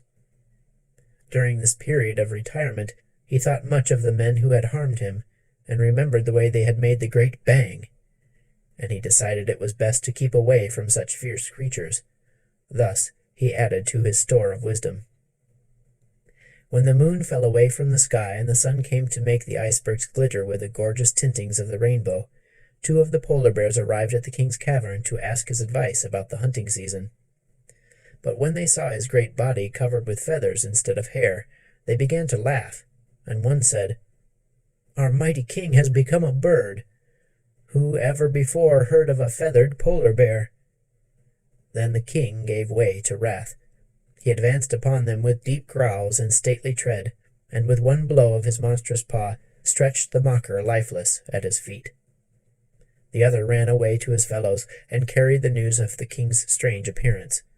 The result was a meeting of all the polar bears upon a broad field of ice, where they talked gravely of the remarkable change that had come upon their monarch. "He is in reality no longer a bear," said one, "nor can he justly be called a bird, but he is half bird and half bear, and so unfitted to remain our king." "Then who shall take his place?" asked another. "He who can fight the bird-bear and overcome him," answered an aged member of the group. "Only the strongest is fit to rule our race." There was silence for a time, but at length the great bear moved to the front and said, "I will fight him. I, Woof, the strongest of our race, and I will be king of the polar bears." The others nodded assent, and dispatched a messenger to the king to say he must fight the great Woof, and master him or resign his sovereignty. "For a bird with feathers," added the messenger, "is no bear at all, and the king we obey must resemble the rest of us." "I wear feathers because it pleases me," growled the king. "Am I not a great magician? But I will fight, nevertheless, and if Woof masters me, he shall be king in my stead." Then he visited his friends, the gulls, who were even then feasting upon the dead bear, and told them of the coming battle. "I shall conquer," he said proudly. "Yet my people are in the right, for only a hairy one like themselves can hope to command their obedience." The queen gull said, "I met an eagle yesterday, which had made its escape from a big city of men, and the eagle told me he had seen a monstrous polar bear skin thrown over the back of a carriage that rolled along the street. That skin must have been yours, O king, and if you wish, I will send 100 of my gulls to the city to bring it back to you." "Let them go," said the king gruffly, and the 100 gulls were soon flying rapidly southward. For 3 days they flew straight as an arrow until they came to scattered houses, to villages, and to cities. Then their search began. The gulls were brave and cunning and wise. Upon the 4th day they reached the great metropolis and hovered over the streets until a carriage rolled along with a great white bear robe thrown over the back seat. Then the birds swooped down, the whole 100 of them, and seizing the skin in their beaks, flew quickly away. They were late. The king's great battle was upon the 7th day, and they must fly swiftly to reach the polar regions by that time. Meanwhile, the bird-bear was preparing for his fight. He sharpened his claws in the small crevasses of the ice. He caught a seal and tested his big yellow teeth by crunching its bones between them. And the queen gull set her band to pluming the king bear's feathers until they lay smoothly upon his body. But every day they cast anxious glances into the southern sky, watching for the 100 gulls to bring back the king's own skin. The 7th day came, and all the polar bears in that region gathered around the king's cavern. Among them was Woof, strong and confident of his success. "The bird-bear's feathers will fly fast enough when I get my claws upon him," he boasted, and the others laughed and encouraged him. The king was disappointed at not having recovered his skin, but he resolved to fight bravely without it. He advanced from the opening of his cavern with a proud and kingly bearing, and when he faced his enemy he gave so terrible a growl that Wolf's heart stopped beating for a moment, and he began to realize that a fight with the wise and mighty king of his race was no laughing matter. After exchanging one or two heavy blows with his foe, Wolf's courage returned, and he determined to dishearten his adversary by bluster. "Come nearer, bird-bear," he cried. "Come nearer that I may pluck your plumage." The defiance filled the king with rage. He ruffled his feathers as a bird does, till he appeared to be twice his actual size, and then he strode forward and struck Wolf so powerful a blow that his skull crackled like an eggshell, and he fell prone upon the ground. While the assembled bears stood looking with fear and wonder at their fallen champion, the sky became darkened. 100 gulls flew down from above and dripped upon the king's body a skin covered with pure white hair that glittered in the sun like silver. And behold, the bears saw before them the well-known form of their wise and respected master, and with one accord they bowed their shaggy heads in homage to the mighty king of the polar bears. This story teaches us that true dignity and courage depend not upon outward appearance, but come rather from within. Also, that brag and bluster are poor weapons to carry into battle.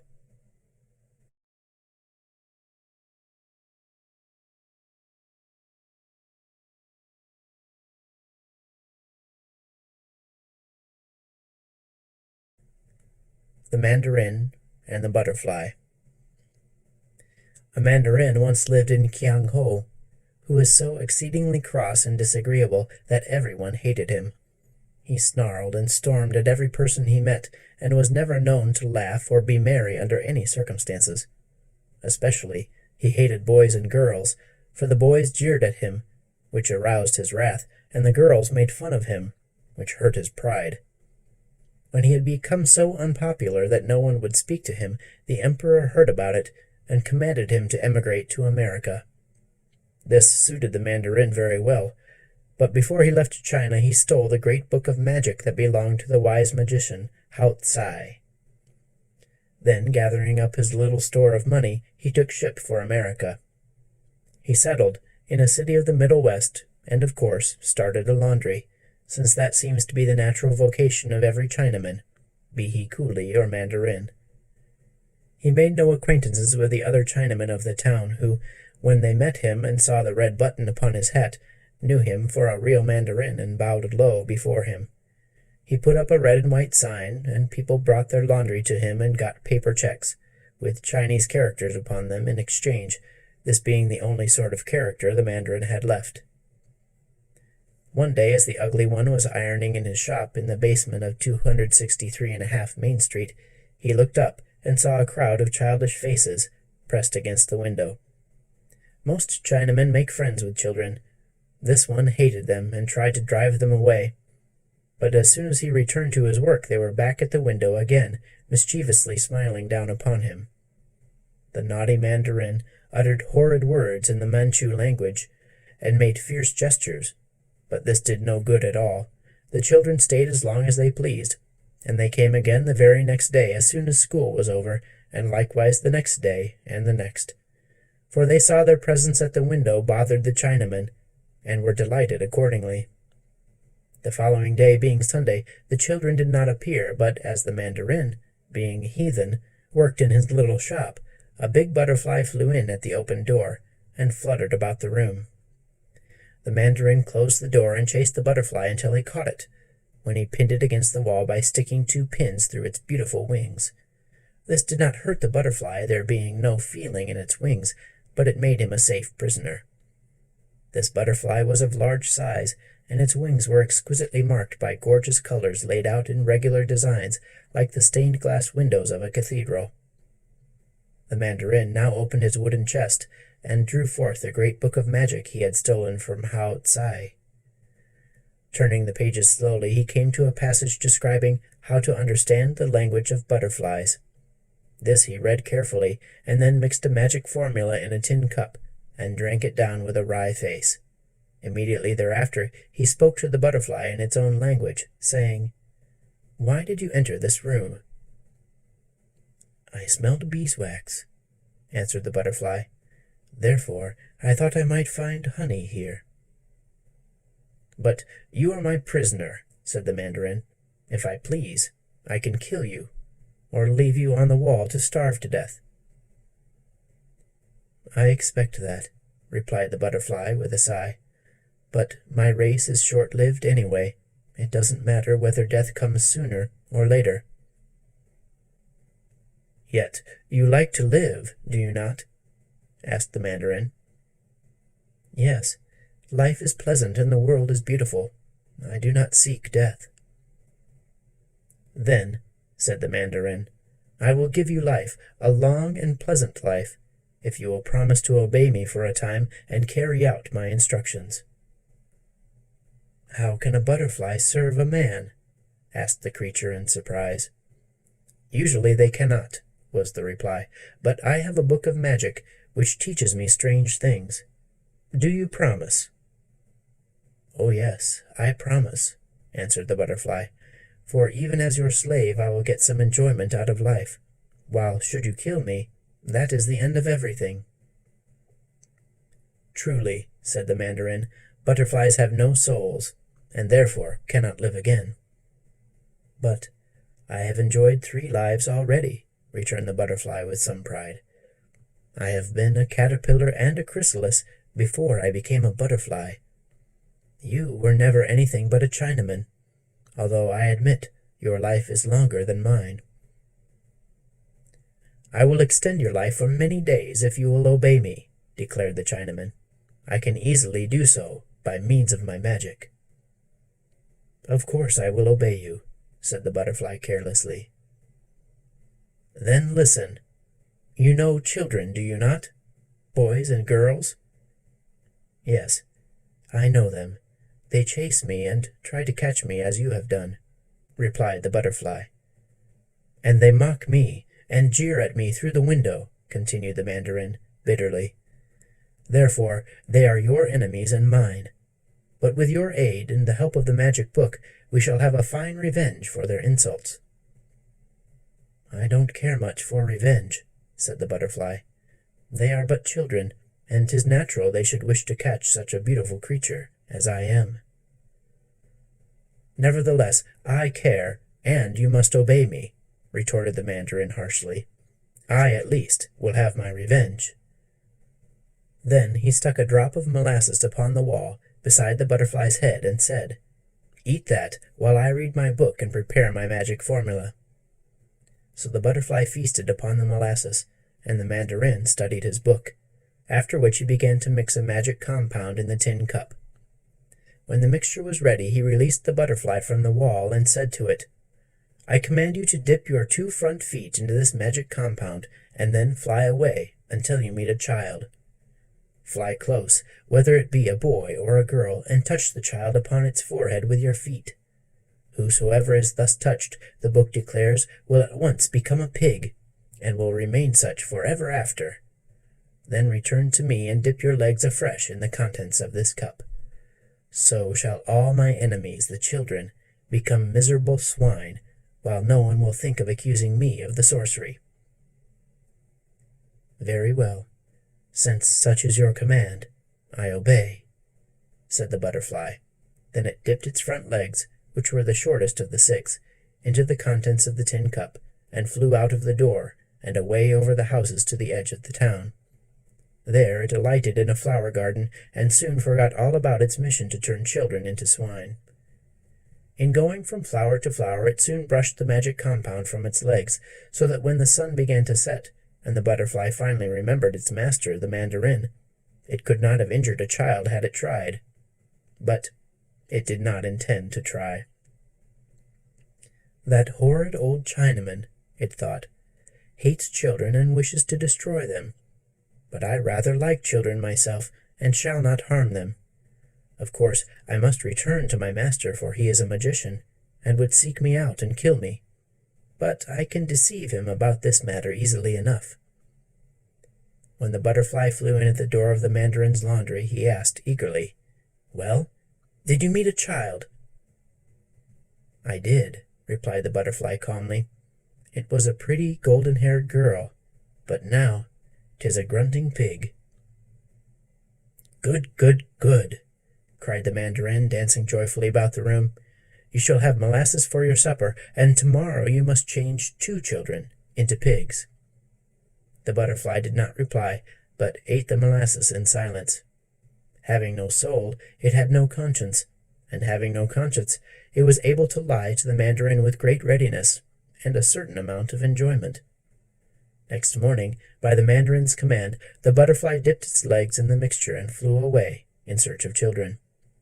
When it came to the edge of the town, it noticed a pig in a sty, and alighting upon the rail of the sty, it looked down at the creature and thought, "If I could change a child into a pig by touching it with the magic compound, what could I change a pig into, I wonder?" Being curious to determine this fine point in sorcery, the butterfly fluttered down and touched its front feet to the pig's nose. Instantly the animal disappeared, and in its place was a shock-headed, dirty-looking boy, which sprang from the sty and ran down the road, uttering loud whoops. "That's funny," said the butterfly to itself.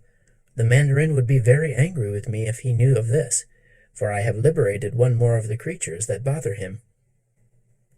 It fluttered along after the boy, who had paused to throw stones at a cat. But Pussy escaped by running up a tree where thick branches protected her from the stones. Then the boy discovered a newly planted garden and trampled upon the beds until the seeds were scattered far and wide, and the garden was ruined. Next he caught up a switch and struck with it a young calf that stood quietly grazing in a field. The poor creature ran away with piteous bleats, and the boy laughed and followed after it, striking the frightened animal again and again. "Really," thought the butterfly, "I do not wonder the mandarin hates children, if they are all so cruel and wicked as this one." The calf having escaped him, the boy came back to the road, where he met 2 little girls on their way to school. One of them had a red apple in her hand, and the boy snatched it away and began eating it. The little girl commenced to cry, but her companion, more brave and sturdy, cried out, "You ought to be ashamed of yourself, you nasty boy!" At this, the boy reached out and slapped her pretty face, whereupon she also began to sob. Although possessed of neither soul nor conscience, the butterfly had a very tender heart, and now decided it could endure this boy no longer. "If I permitted him to exist," it reflected, "I should never forgive myself, for the monster would do nothing but evil from morning till night." So it flew directly into his face and touched his forehead with its sticky front feet. The next instant the boy had disappeared, but a grunting pig ran swiftly up the road in the direction of its sty. The butterfly gave a sigh of relief. "This time I have indeed used the mandarin's magic upon a child," it whispered as it floated lazily upon the light breeze. "But since the child was originally a pig, I do not think I have any cause to reproach myself. The little girls were sweet and gentle, and I would not injure them to save my life. But were all boys like this transformed pig, I should not hesitate to carry out the mandarin's orders." Then it flew into a rosebush, where it remained comfortably until evening. At sundown, it returned to its master. "Have you changed 2 of them into pigs?"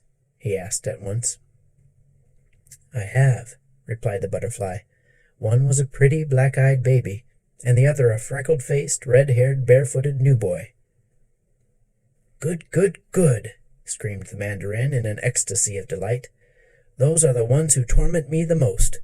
Change every new boy you meet into a pig." "Very well," answered the butterfly quietly, and ate its supper of molasses.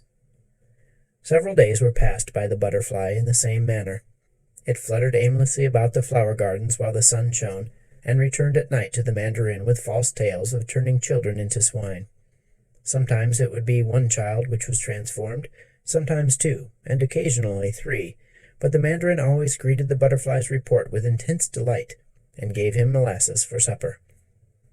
One evening, however, the butterfly thought it might be well to vary the report, so that the mandarin might not grow suspicious, and when its master asked what child had been changed into a pig that day, the lying creature answered, "It was a Chinese boy, and when I touched him, he became a black pig." This angered the mandarin, who was in an especially cross mood. He spitefully snapped the butterfly with his finger and nearly broke its beautiful wing, for he forgot that Chinese boys had once mocked him and only remembered his hatred for American boys. The butterfly became very indignant at this abuse from the mandarin. It refused to eat its molasses, and sulked all the evening, for it had grown to hate the mandarin almost as much as the mandarin hated children. When morning came, it was still trembling with indignation, but the mandarin cried out, "Make haste, miserable slave, for today you must change 4 children into pigs to make up for yesterday." The butterfly did not reply. His little black eyes were sparkling wickedly, and no sooner had he dipped his feet into the magic compound than he flew full in the mandarin's face, and touched him upon his ugly, flat forehead. Soon after, a gentleman came into the room for his laundry. The mandarin was not there, but running around the place was a repulsive, scrawny pig, which squealed most miserably. The butterfly flew away to a brook, and washed from its feet all traces of the magic compound. When night came, it slept in a rose bush.